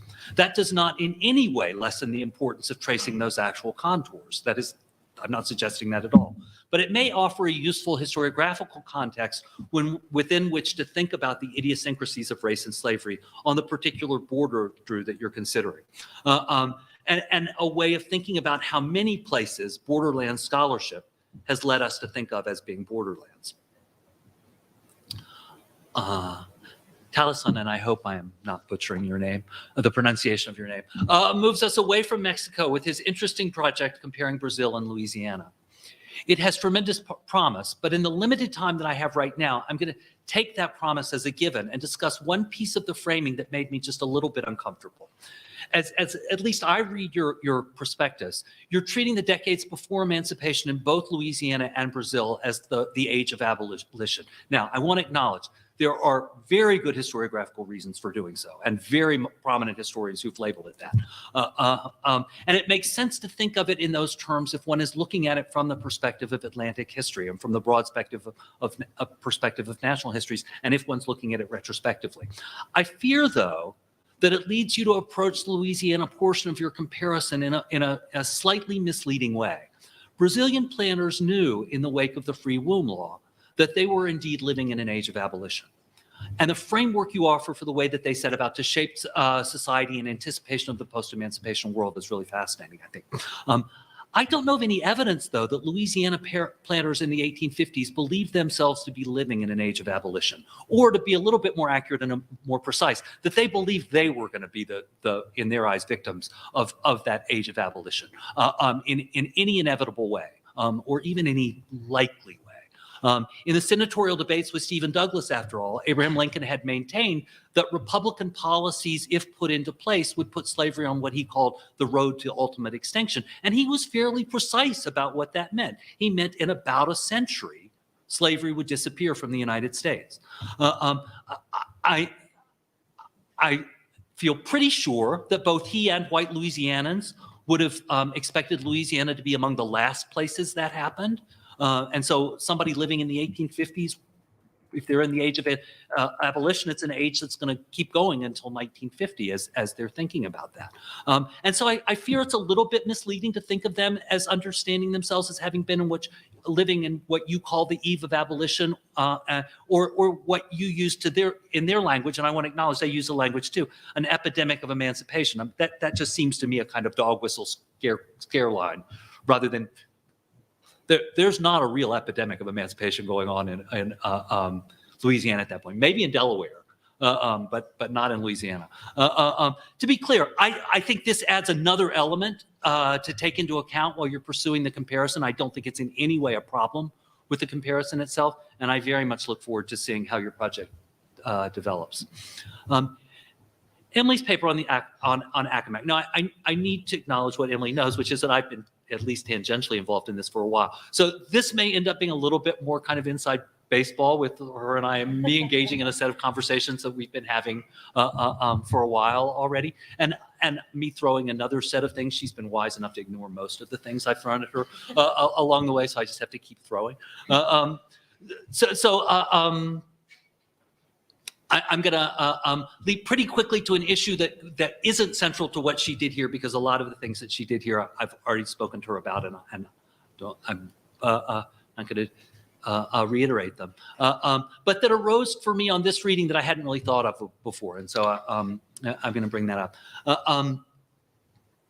And so this is another context within which to think about her reading of her kind of fascinating analysis of these unusual, or as she notes at the end, perhaps not so unusual efforts to execute the Reenslavement clause in Virginia's 1806 anti-manumission law. Just to give those of you who are not historians of Virginia a little bit of background on this, so you can make sense of this in Virginia history.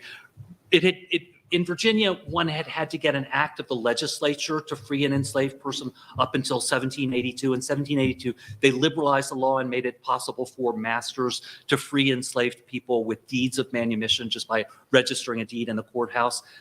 There were all sorts of minor restrictions on that right until 1806. And in 1806, they passed a law that required that enslaved people freed after 1806 had to leave the state within 12 months, or they were subject to reenslavement. So that's the context for this lawsuit that comes about. So Emily, first, this reading made me think that you might want to expand the context in a different direction than the ones that we've talked about before, to include what was happening on Maryland's eastern shore and in Delaware, and in doing so, that might offer a different way to think about the importance of place. Maryland's Eastern Shore, Virginia's Eastern Shore, she gave you this very nice map of it, so you have a picture of it, but it's called the Delmarva Peninsula. It goes down, so it's the state of Delaware and then comes down through the eastern shore of Maryland to the eastern shore of Virginia. And the cultural and historical ties along the Delmarva Peninsula were very strong from the 17th century on. In fact, Anthony Johnson, as far as we can tell, left Accomack to move up to the eastern shore of Maryland in the 17th century when life became more difficult in Virginia for free people of African descent. And so it struck me as I was reading it this time that if you think about people living in Virginia's eastern shore, looking at what was happening in Maryland's eastern shore and in Delaware at the same time, you might get a different way to think about the importance of place. Delaware was, by 1830, pretty clearly on the road to gradual emancipation through manumission. It never got there, but it's the only U.S. state that was going to end up eliminating slavery through the voluntary manumission of masters. I'm less sure, in all honesty, and I was kind of embarrassed to do this. Didn't have any access to any of my books when I was doing this, and I don't know very much about the historiography of the Maryland Eastern Shore in the 17th century. The Maryland historiography tends to focus on the southern western shore counties and Baltimore instead. But my guess is the Maryland Eastern Shore is moving in a kind of similar direction as Delaware, especially if the eastern shore of Virginia, the population of color that is free is all the way up to almost a third. I suspect it's higher in Maryland at that time. And so it struck me as I'm reading this that if you look at what whites in Accomack and Northampton counties saw happening just to their north, and in the communities in which they had much deeper long-term social ties than they did with the counties across the bay, that is with the rest of Virginia, you might get people who were sort of seeing a drift towards emancipation there that created the local splits about how to incorporate the free black community in Accomack that explains some of what you're seeing. There might have been a divide between those unwilling to let go of the century-and-a-half-old traditions of the county and those who were anxious about following the example of Maryland and Delaware in a kind of direction that was taking them away from the rest of the state. Way more inside baseball here than anyone. But Abel Upshur then becomes this kind of really fascinating guy, right? Because Abel Upshur was a major politician who was very big supporter of expansionist Southern policies, taking over Cuba, things like that. And so his role in this has always been something that Emily and I've talked about. Now, regardless of whether this turns out to be the case, I very much look forward to seeing how this essay develops, as you know. Two little tiny things, or one little tiny thing to, two little tiny things to think about that struck me on this. One, the meaning of publicizing. The law requires them to publicize. I suspect all that means is that they have to nail a notice to the courthouse door. If they do that the week after the monthly court meeting, they can leave out up there and nobody's going to see it, because nobody is ever in these little county things. So that's a way that they can publicize this in a way that supports the law and get exactly the effects that you want. Secondly, I don't know why I never caught this before, but the decision, I mean, Upshur asking them to declare it unconstitutional, what you're saying is looking for a loophole. I suspect is instead judges looking for a way to give a narrow reading, right? That they don't want to be put in a position where this is going to go to a higher court, which would be true if they. So this is holding on to a kind of local prerogative by taking this little thing, and nobody in the county chooses. I mean, all they had to do was then seize them and then sell, right? I mean, if that were really the issue, it was easy to get around. So it seems to me that's something going on there. Okay.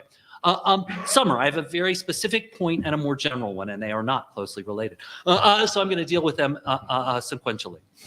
The first involves the Richmond Planet's ha-ha joking editorial about white men's black sweethearts, right? Now, setting aside to one side the sexual violence that this reference says without naming, what I want to focus on and ask you to think about, and I don't know whether this will be useful or not, is whether you can use it to help define the limits of acceptable to whites black criticism in the era.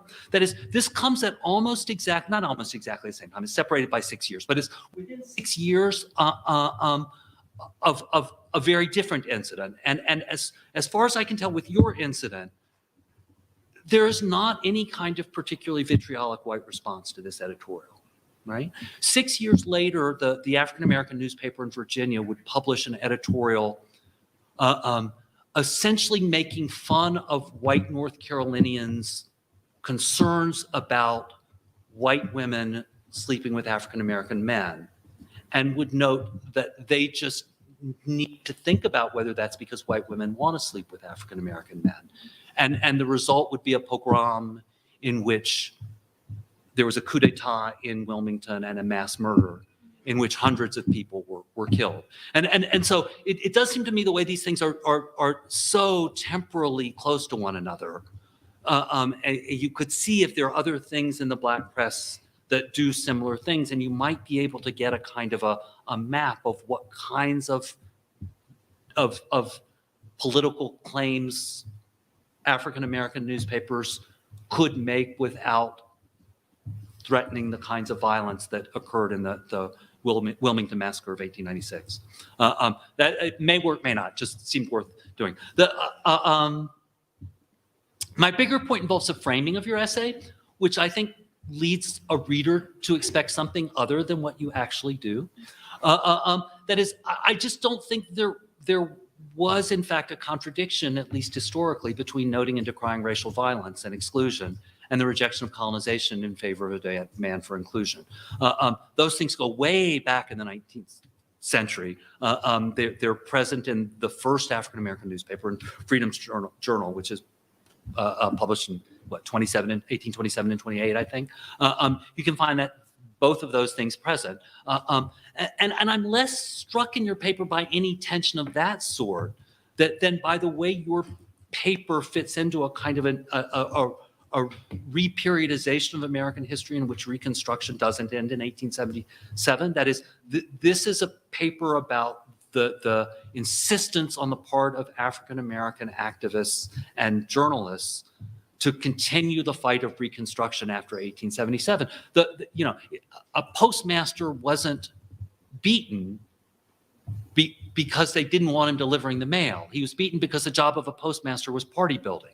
And they didn't want a Republican there in South Carolina organizing Black voters to do those things. And so much of this is about political activism. And so the tension that seems to me running beneath the surface isn't a tension that's rooted so much in the Jim Crow South as in the late Reconstruction South.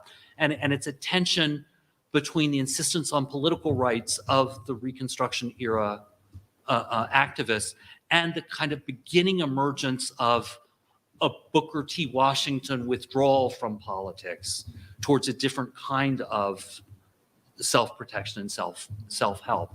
And obviously that then anticipates the early years of Du Bois's career, and he had such a rich and complicated career that there's a lot that one would have to unpack for that, but not for those early years. Then things are a little bit more straightforward.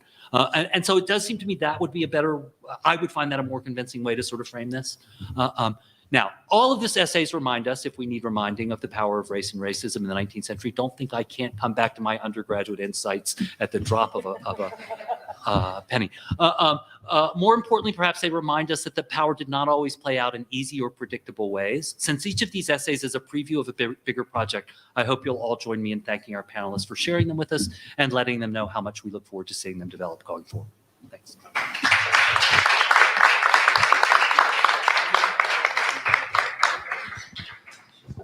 Agora vamos ter um momento em que eles vão responder, né, os comentários necessários, e posteriormente a gente passa para o auditório. E vamos fazer a sequência que fizemos anteriormente, começando por Gerardo. Well, thank you for your careful reading and for the questions.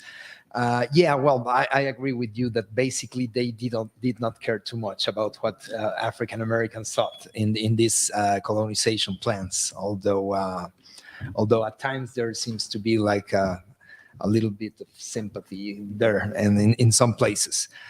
But anyway, the question of how public it was, or if African Americans knew about it, or their leaders knew about it, it depends on what project you focus on. Because the first project was quite public.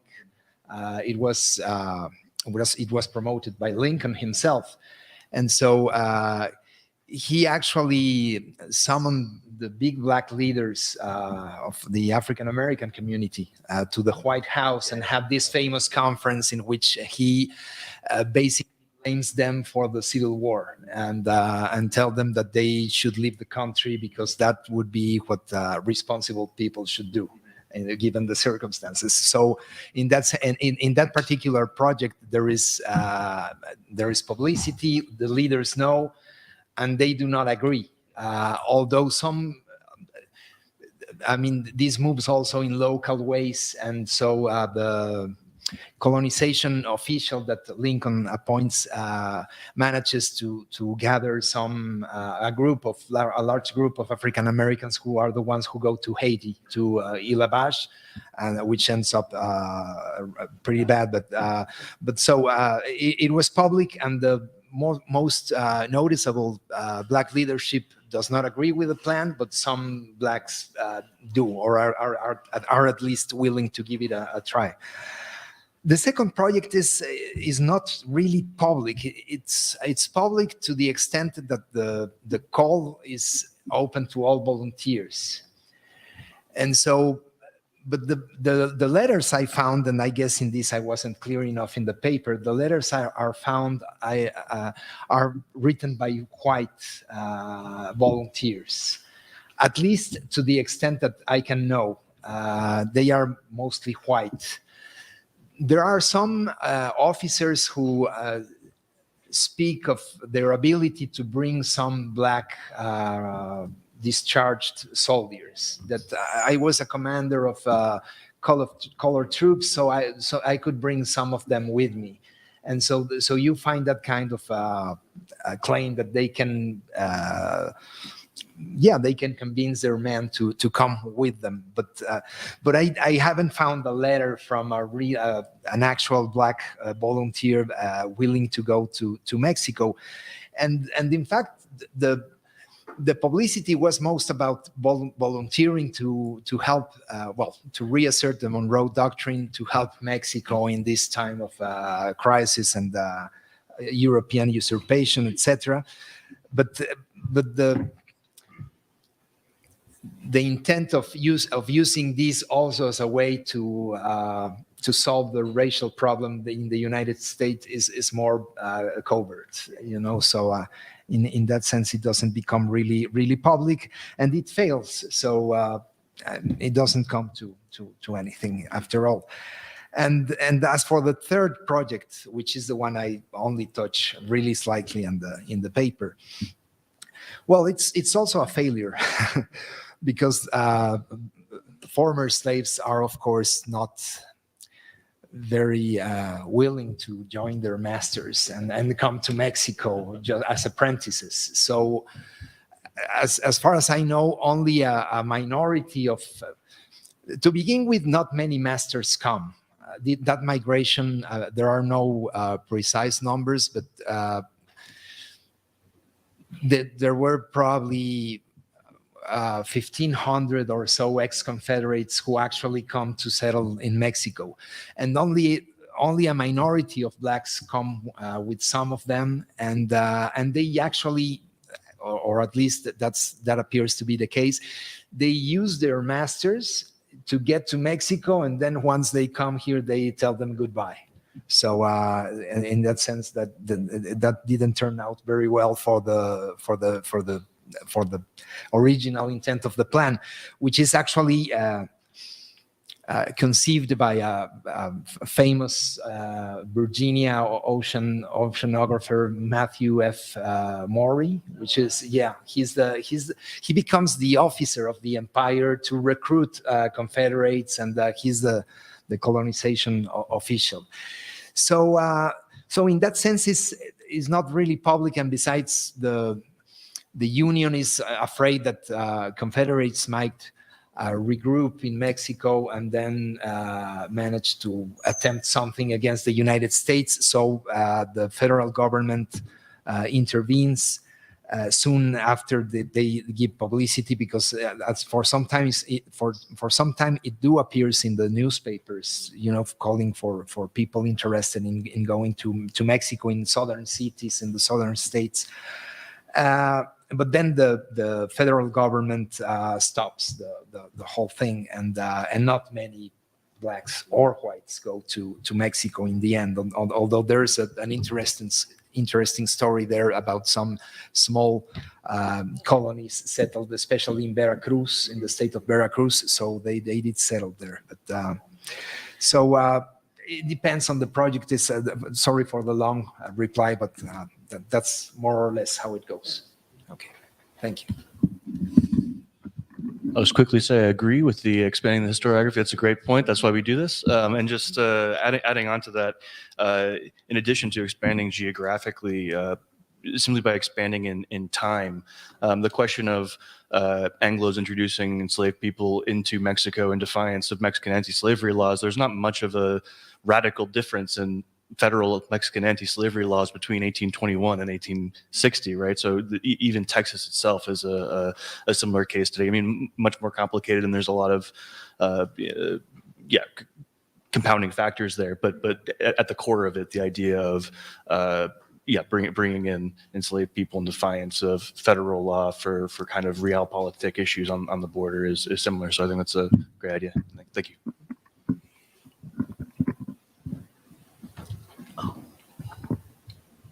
Is it me, or do I go to Talison? Oh, okay, sorry. No. I thought it was an order of comments. Okay, again, I mean, I completely agree. I don't know why I didn't think about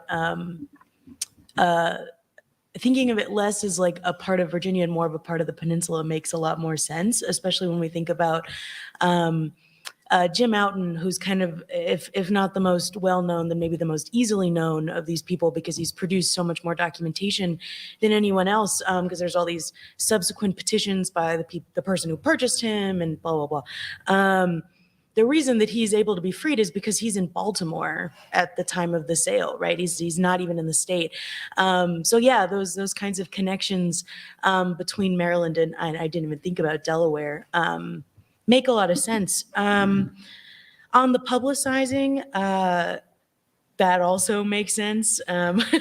They say in their account books, right, that they have to post it in each of the districts of the county before the sale.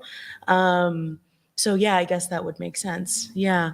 The point about the judge, that makes makes a lot of sense, but it also points to something else that I've been thinking about, which is the jury as well, right? And like thinking about the way that I've kind of thought about the court cases beforehand, right, is the kind of community division and local activism comes in with like Abel Upshur and people like that, right?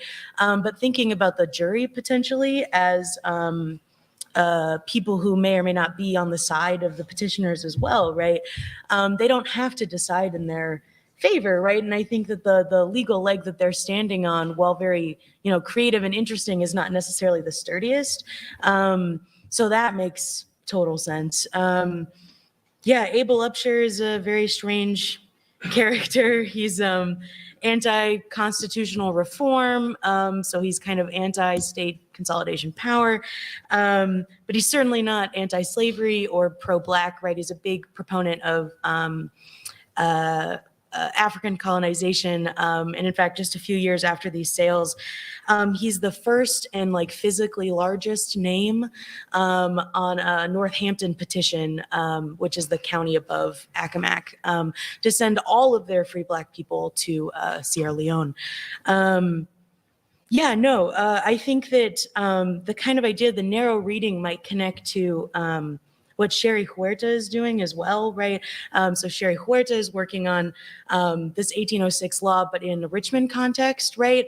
And what she's found essentially is that there's no sales in these places, but that she can see this big uptick of kind of legal activity trying to put this law into effect, right? But ultimately it's really expensive, really difficult to carry out. And her perspective, right, is that this uptick in trying to enforce the law in turn creates an uptick in free Black people putting themselves before the court and trying to maintain their freedom legally, right?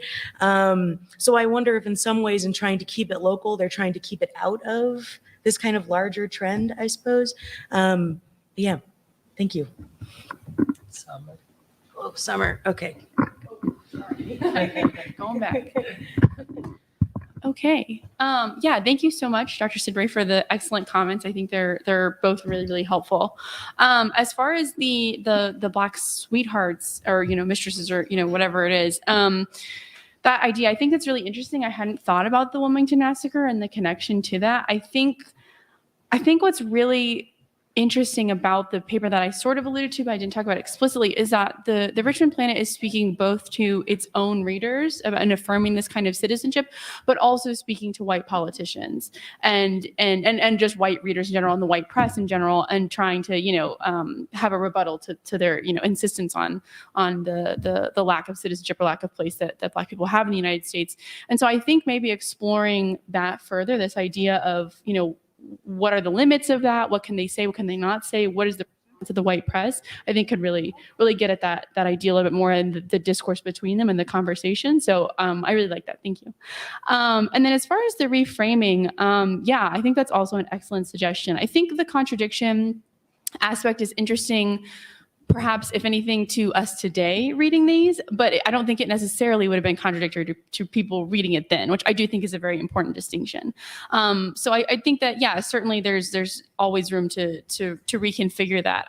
My only concern with the reperiodizing it is that I'm a little worried about losing the anti-immigration aspect in these African colonization schemes. And obviously, as I very briefly alluded to, there's a huge, long history of this within the 19th century and even further back than that. So it's not that it's not there, obviously. But I think what's really interesting about this particular moment is what it ends up being for 20th century migration and 20th century immigration to Africa. And like I alluded to the Marcus Garvey Back to Africa movement, which I just didn't have time to really flesh out in the paper itself for this presentation, but I'm just worried about reframing it in the 19th century context and Reconstruction era context that I might lose that. But I do think that ultimately your point about what these journalists in the Black press are doing is what I'm trying to argue, which is this idea that they are trying to, hang on to and fight for the rights that were won during the Reconstruction era. So I completely agree that it is a continuation of that. I'm wondering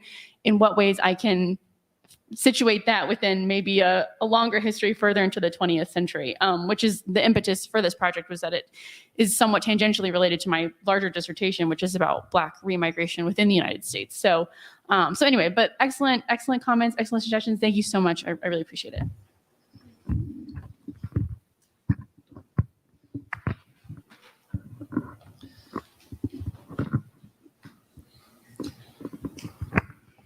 Thank you, Professor, for your comments. I made a sketch of what I want to answer, and I'm going to use it because last year in Mexico, I forgot everything I wanted to say. I forgot the Portuguese, the English, I forgot everything, so yeah. But I do, there are a couple of things I want to say about what you said, and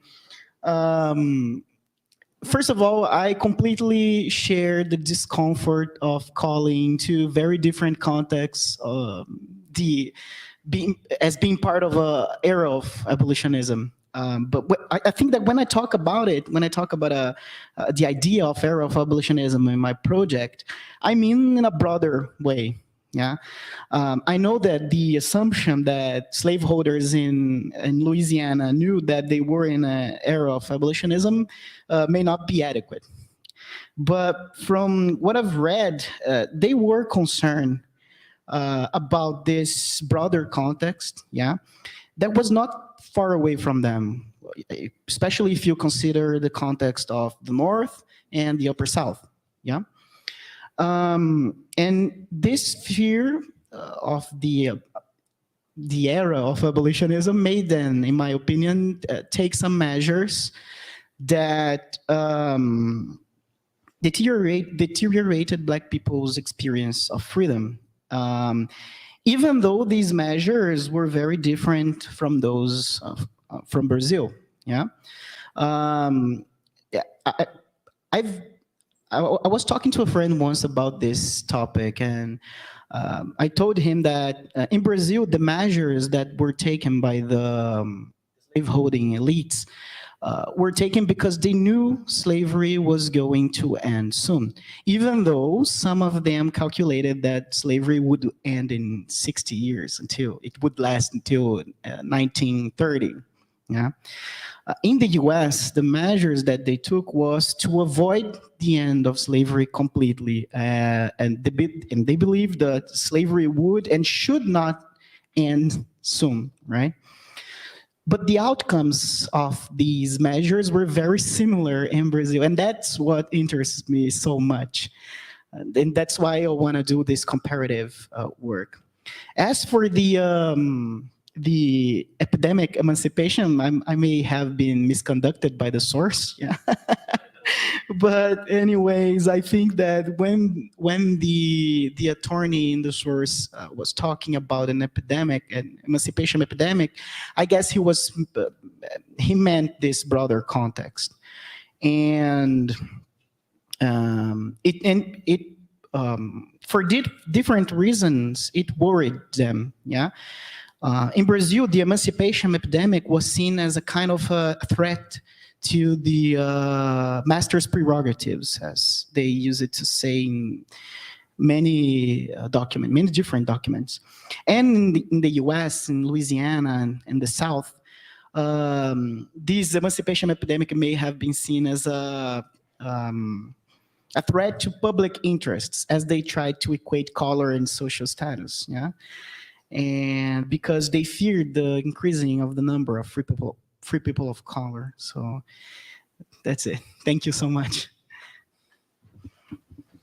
Bem, agora estamos abertos para o auditório, que é a parte que nós estávamos a aguardar, né? Então, quem puder e quiser fazer pergunta ou comentário, só levantar a mão e dizer o nome, por favor. Um de cada vez, como diz o professor Fernando.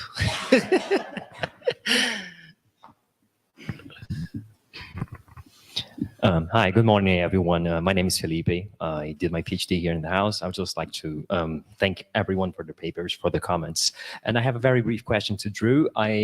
First, just a word to cheer you up. I really liked your approach on how borderlands are complex, they're messy, they don't quite fit neatly on the historiographies that are based on the centers of power, neither from Mexico City or the USA. So that's just like a very nice approach. That is good to see. So my question is directed at, if on your documentary sources or correspondence that you consult, you see perceptions from officials from each country putting blame, or how do they perceive each other's territories? Because that's something you see between trans-imperial borders in Africa in the late 18th century, the British seeing Portuguese territories as territories of brutality, where slavery just won't cease, and territories of outlawness. I'm not sure if that's a word, but anyways. And in the late mid-20th century, you see the opposite, the Portuguese seeing British territories or territories that breed insubordination amongst Africans and so forth. So whether you see in your sources, I would just be interested to hear whether yes or no, and some cases when, the Mexican territory was supposed to outlaw slavery, but it doesn't, local caudillos, or I don't know, and conversely from Mexicans trying their interpretation on the American territory in this very turbulent period and so forth. And thank you.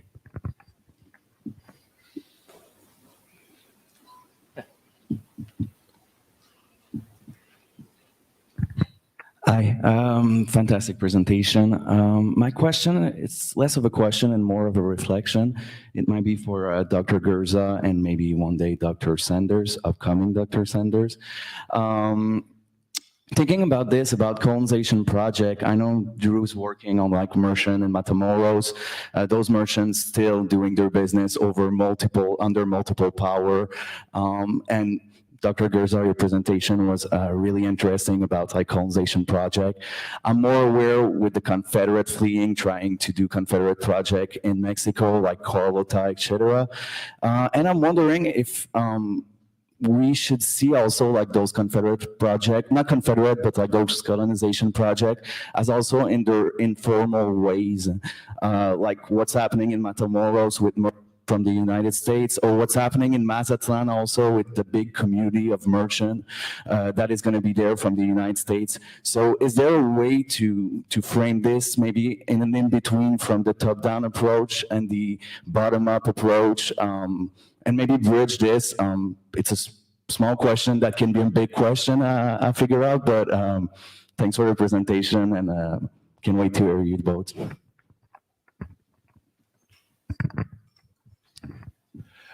First and foremost, thank you all. Wonderful papers. I have two quick ones for Emily. One on sort of the details of the proceedings themselves and one on the motives thereof. The first being the prices. So we're talking sub 10% of what market value for a human being would be. And Jim brings up a good point that I would never have known. But something that I was thinking about is the way that Southern capitalism works is very face-to-face. And you talk about the fact that these folks were not apprehended. One of these dudes is in Baltimore. For me, and the fact that the individuals who are purchasing them are directly involved in the process, for me, that raises the question of, is it really indicative of this, grander apprehension about purchasing them? Or is it really I don't know if I'm actually going to be able to take control of this human being because they're a free person who's a part of this community and this is a gambit. So that was, sort of one of my concerns, or really curiosities, not concerns. And then on motives, feuds. These are functioning members of a society. They live here, and this is as you do to great extent, talk about these being in contraposition of social mores. And we have tons and tons of examples of people using the letter of the law, oftentimes archaic in interpretation and in function, to break from social mores, to punish people who they have feuds with. I don't know what their roles in these communities are, but potentially that could be the type of thing that explains some of this. It also would potentially explain the oddities of like, well, I petition for this person's freedom, I don't care about this person's freedom, just as I don't know if there's anything in the resources, but that is a potential explanation that I would be curious to hear your thoughts on. Thank you. Great job. The papers were all really wonderful. My question, or kind of recommendation, I guess, for reframing the thought about immigration is to think about it more so in the realm of the Pan-African movement. So I'm wondering if it's possible to think about problematizing this idea that either African Americans wanted to remain in the U.S. or leave because of the colonization movement. I just think about Black entrepreneurs like James Fortin, who really spearheaded a lot of these movements to Liberia. So I'm curious about thinking about immigration not only as a way of Black people losing their political power, but in some ways as a reparative movement, frankly, in thinking about how they would think about liberation in a different context. So I'm just curious about if it's not an either or question in terms of if they would lose all their political power, but to also think about some ways that there was agency in the way that African Americans were envisioning immigration to Liberia.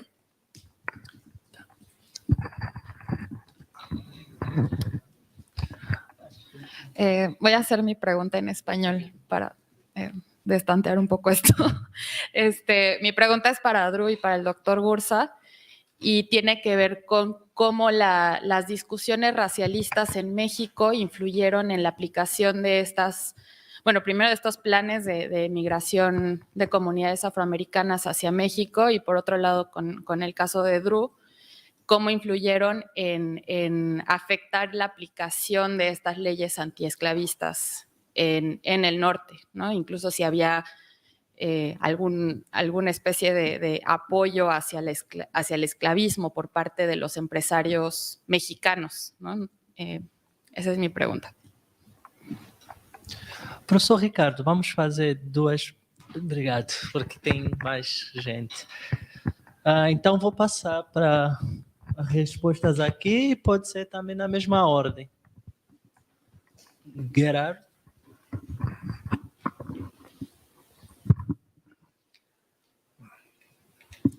Well, thank you all for the questions.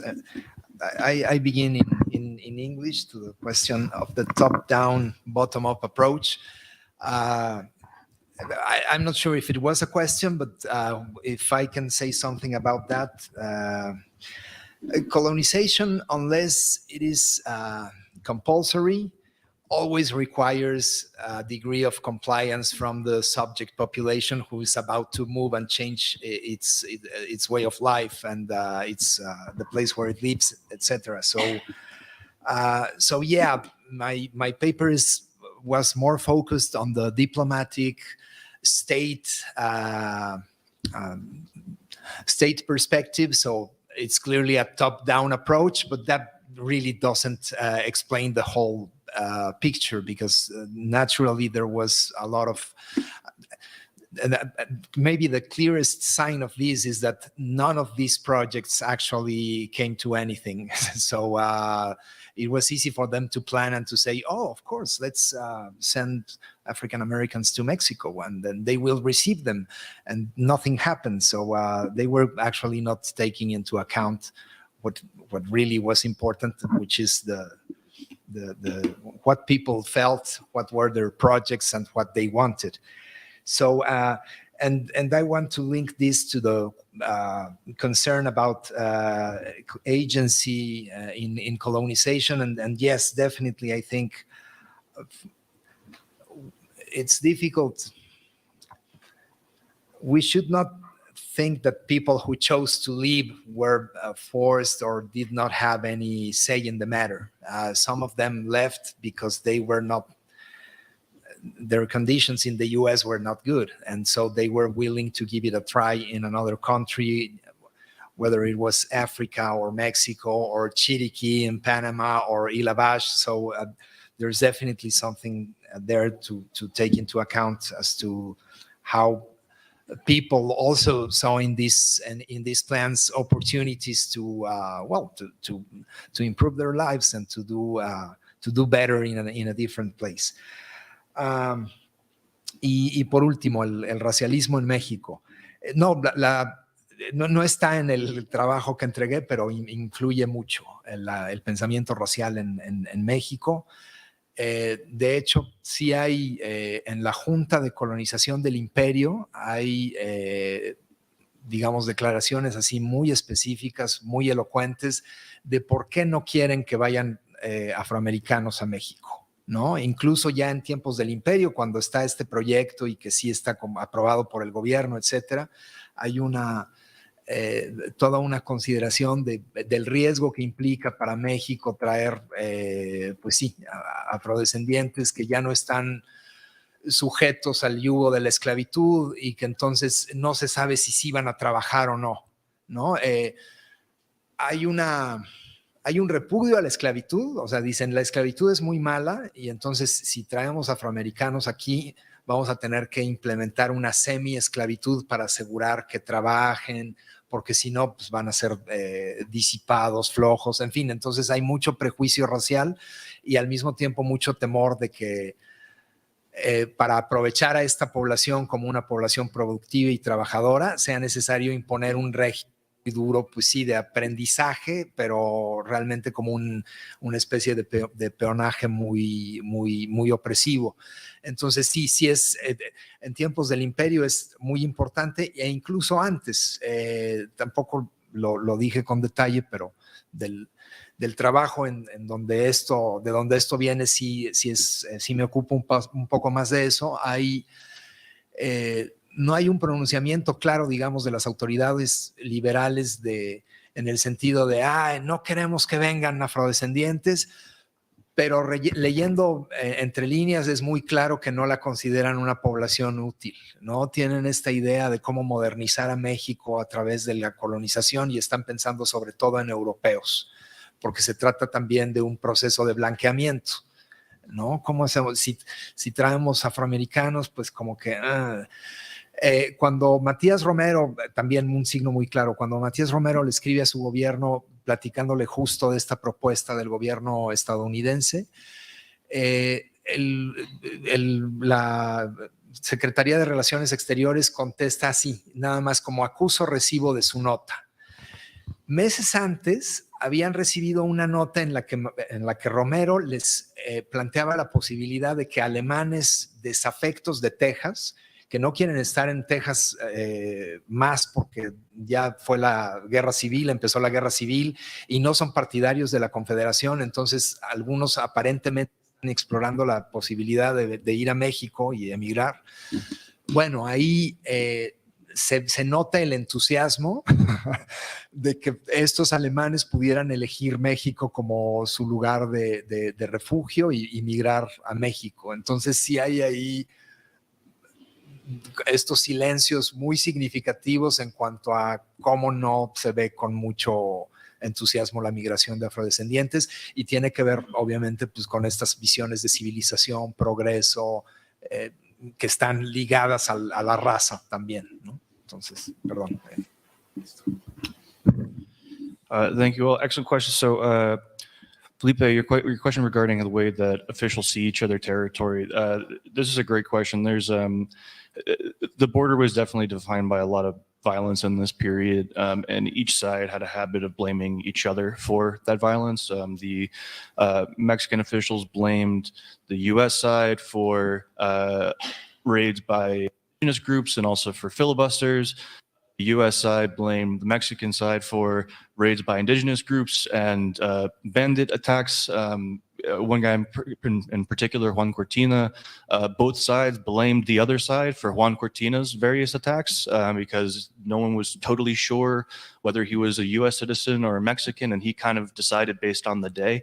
But there was a degree of hypocrisy and kind of some interesting racist hypocrisy going on, particularly with the Anglo businessmen. In 1859, Juan Cortina essentially took control of Brownsville with a posse, and the people of Brownsville at that point did not have a military on their base, and so they had to ask Matamoros for their garrison for help. And there was this deep shame expressed in the newspaper throughout, and when they sent letters to the military asking for military, there was this shame that they had to ask Mexico for assistance because they associated that land with lawlessness.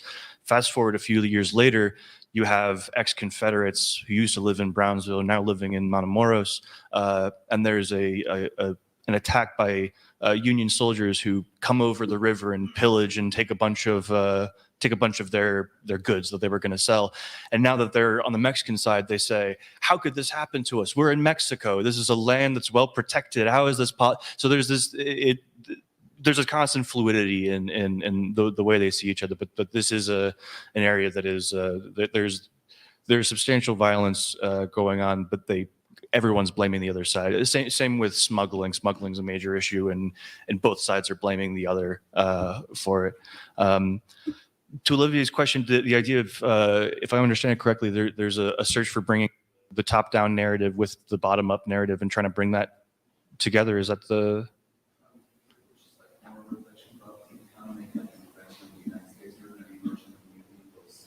Mm-hmm.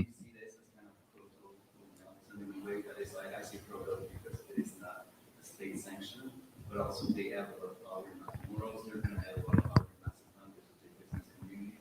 How do we conceive those people and their role also, like, maybe only in the Mexican economy, but also like having power in those cities standing also in some cases? Sure. So there's like a connection almost to the idea of the Atlantic world there, and you have these networks of merchants, and it's difficult to bring them all together because these are diverse locations, these are disparate archives, but absolutely the vision of having this sort of network that's it's all working together. It's a well-oiled machine in a certain way, but it's difficult to get a bird's eye picture when all of it is deeply local and at times intentionally obfuscated. In the case of Matamoros, but that is that's absolutely a vision worth pursuing. But thank you. Emilia, tu pregunta tiene que ver con el apoyo de esclavitud de los empresarios mexicanos. Creo que para los empresarios, creo que sí fue solidaridad de clase porque fueron en la clase alta y en general, sí, ellos fueron juntos en sus políticos y sus comerciantes, pero también en las clases bajo, para asistir en los arrestando de esclavos, fueron una manera para conseguir un lugar en la sociedad anglo y para devolver un esclavo fugitivo fue una cosa que en los periódicos anglos hay fuentes en que esos mexicanos fueron llamando upstanding, good, lawful Mexicans porque ellos devolvieron un esclavo. Hay unas cosas en que hay un apoyo, pero totalmente no, pero sí hay un casos. Thank you. Thank you for your question, James. And also thanks to Jim. I think I'm the only one that didn't say thanks. So thank you now. Pretty typical of me. Yeah.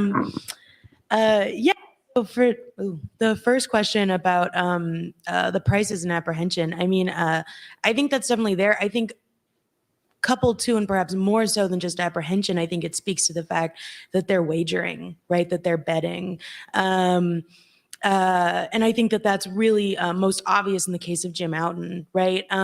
Whereas the majority of these people are kind of sold for like less than 30 and in one case, $40, right? Jim Outen is sold for 50, right? And it's because his skills in a peninsula community are particularly valuable, right? In the census records, he's listed as a sailor or a sawyer. So either a sailor or somebody who like works on and builds ships, right? We don't have any of the prices from the second sale, so I'm not entirely sure how that translates there, right?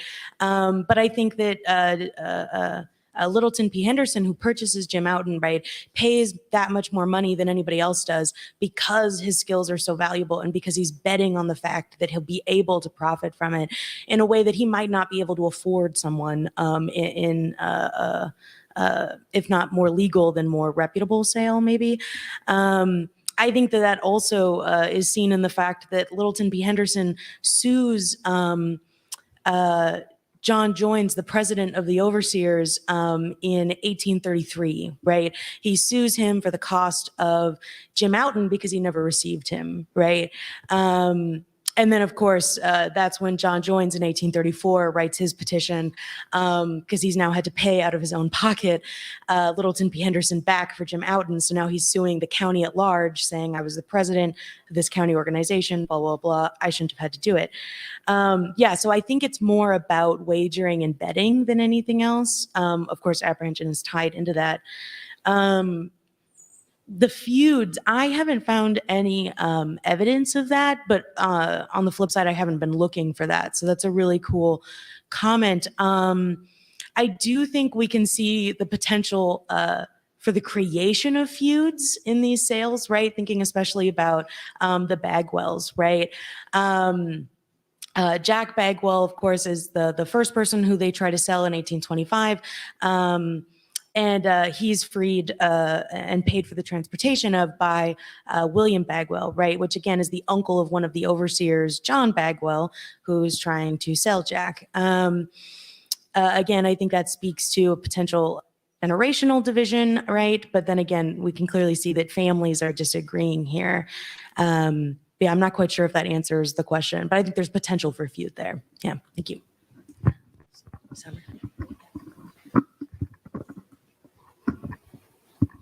Yeah, thank you so much for your suggestion, Mariah. I think that's really interesting, and it allows me to kind of talk more about it.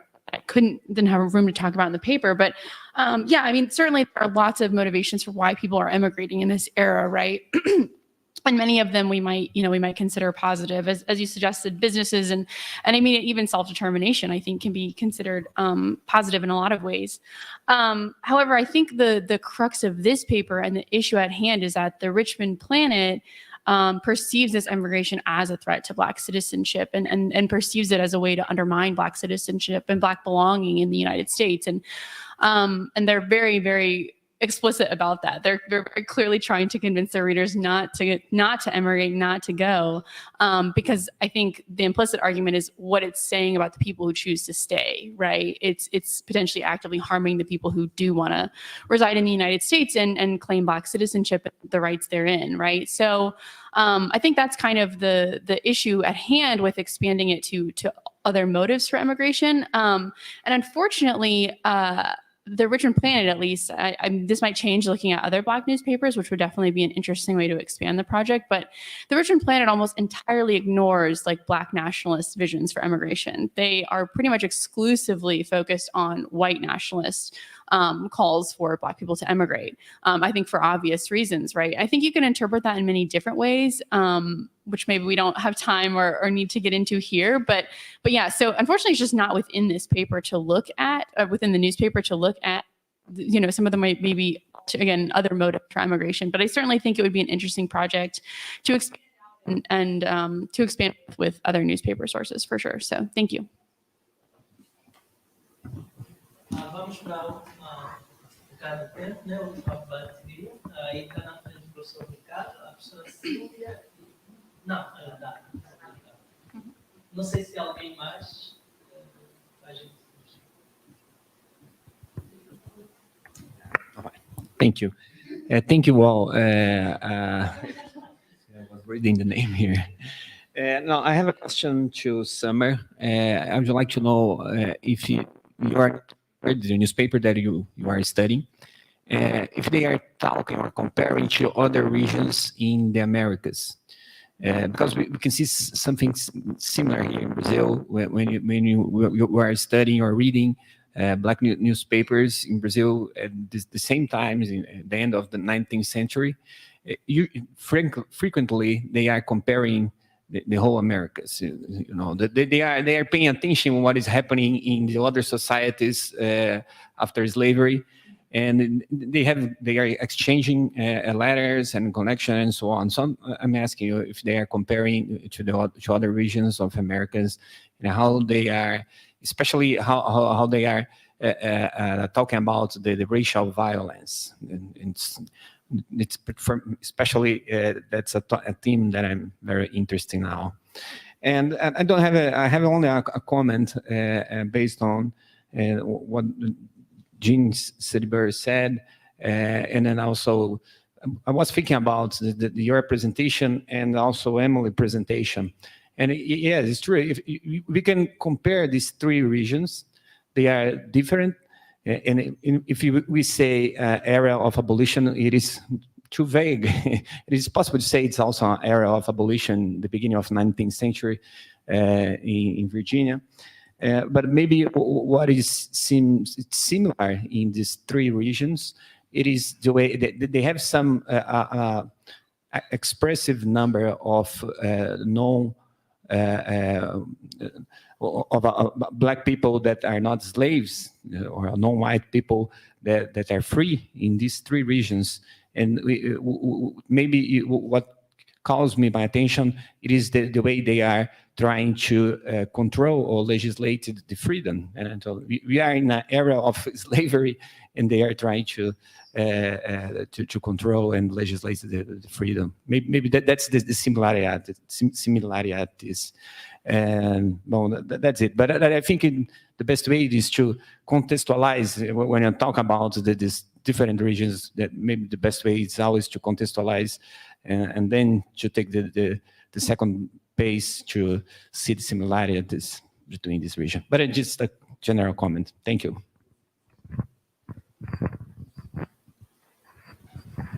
Thank you. My question is for Talison. I love the detail that you were able to get at in both of the cases. As a social historian, though, I'm wondering, how are you going to establish, or do you know how many cases there were in Brazil and Louisiana? And how are you going to organize this so that you don't just have anecdotal examples Are there themes you're going to follow? Are you going to try to address all of the cases in a quantitative way? I'm just wondering how you see your methodology going forward. Thank you.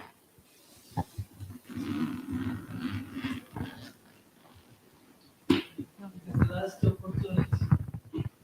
One more question. No? Okay.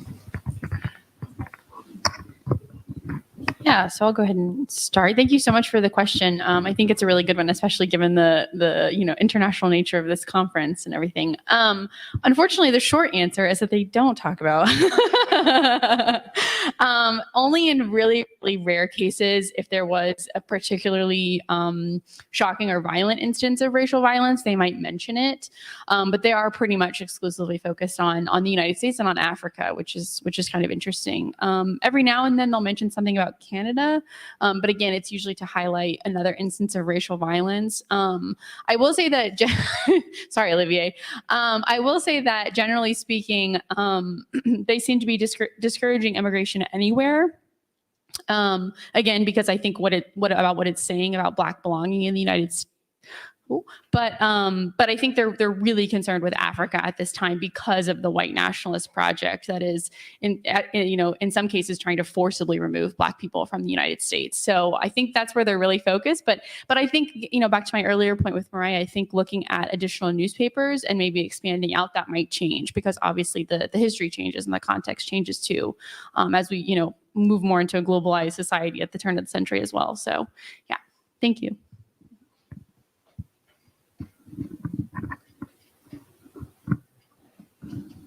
Is it me?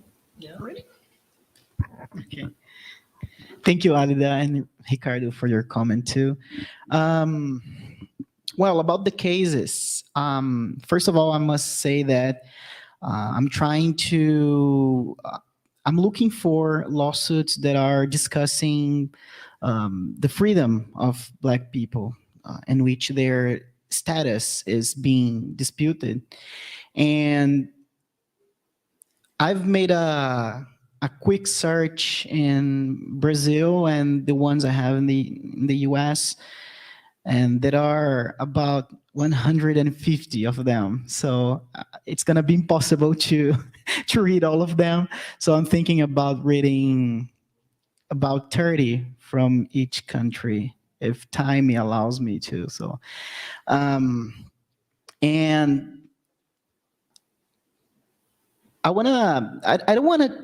I've been wondering a lot about what you have asked me, and I've been reading a lot of comparative works to see what I can do with it. How can I approach the sources, and how can I write my dissertation? But the idea is to analyze them. I don't know if the word is correct, but in a qualitative way, yeah. And the idea is not just to, I don't know also if this word is correct in English, but to juxtapose. Can somebody help me? Yeah, right. Yeah, I don't want to just do that and analyze them as like examples of what I'm trying to say. I want to see the connection between the experiences of these lawsuits in both places. I don't know if that answers your questions properly, but that's one thing I've been wondering too, like how to deal with all these lawsuits in both places and how to compare them, how to analyze them comparatively. Yes, thank you. So it's time to say our communication was a success. Nós estamos encerrando assim a mesa 2, Liberdade, Justiça e Raça. Gostaria de agradecer a presença de todos, sobretudo o número que nós tivemos aqui, né, nesta sala, né, numa quinta-feira de manhã, sabemos como é que é, né? Então, muito obrigado a todos e obrigado aos que tiveram a assistir online. Eu não sei se o professor Ricardo tem alguma coisa. Então, podemos dar por encerrada a nossa comunicação. Bom almoço e boa tarde a todos.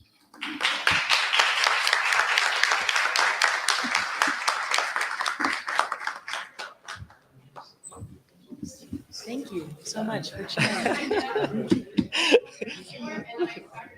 Well, we're done. Então, Now we can enjoy the rest.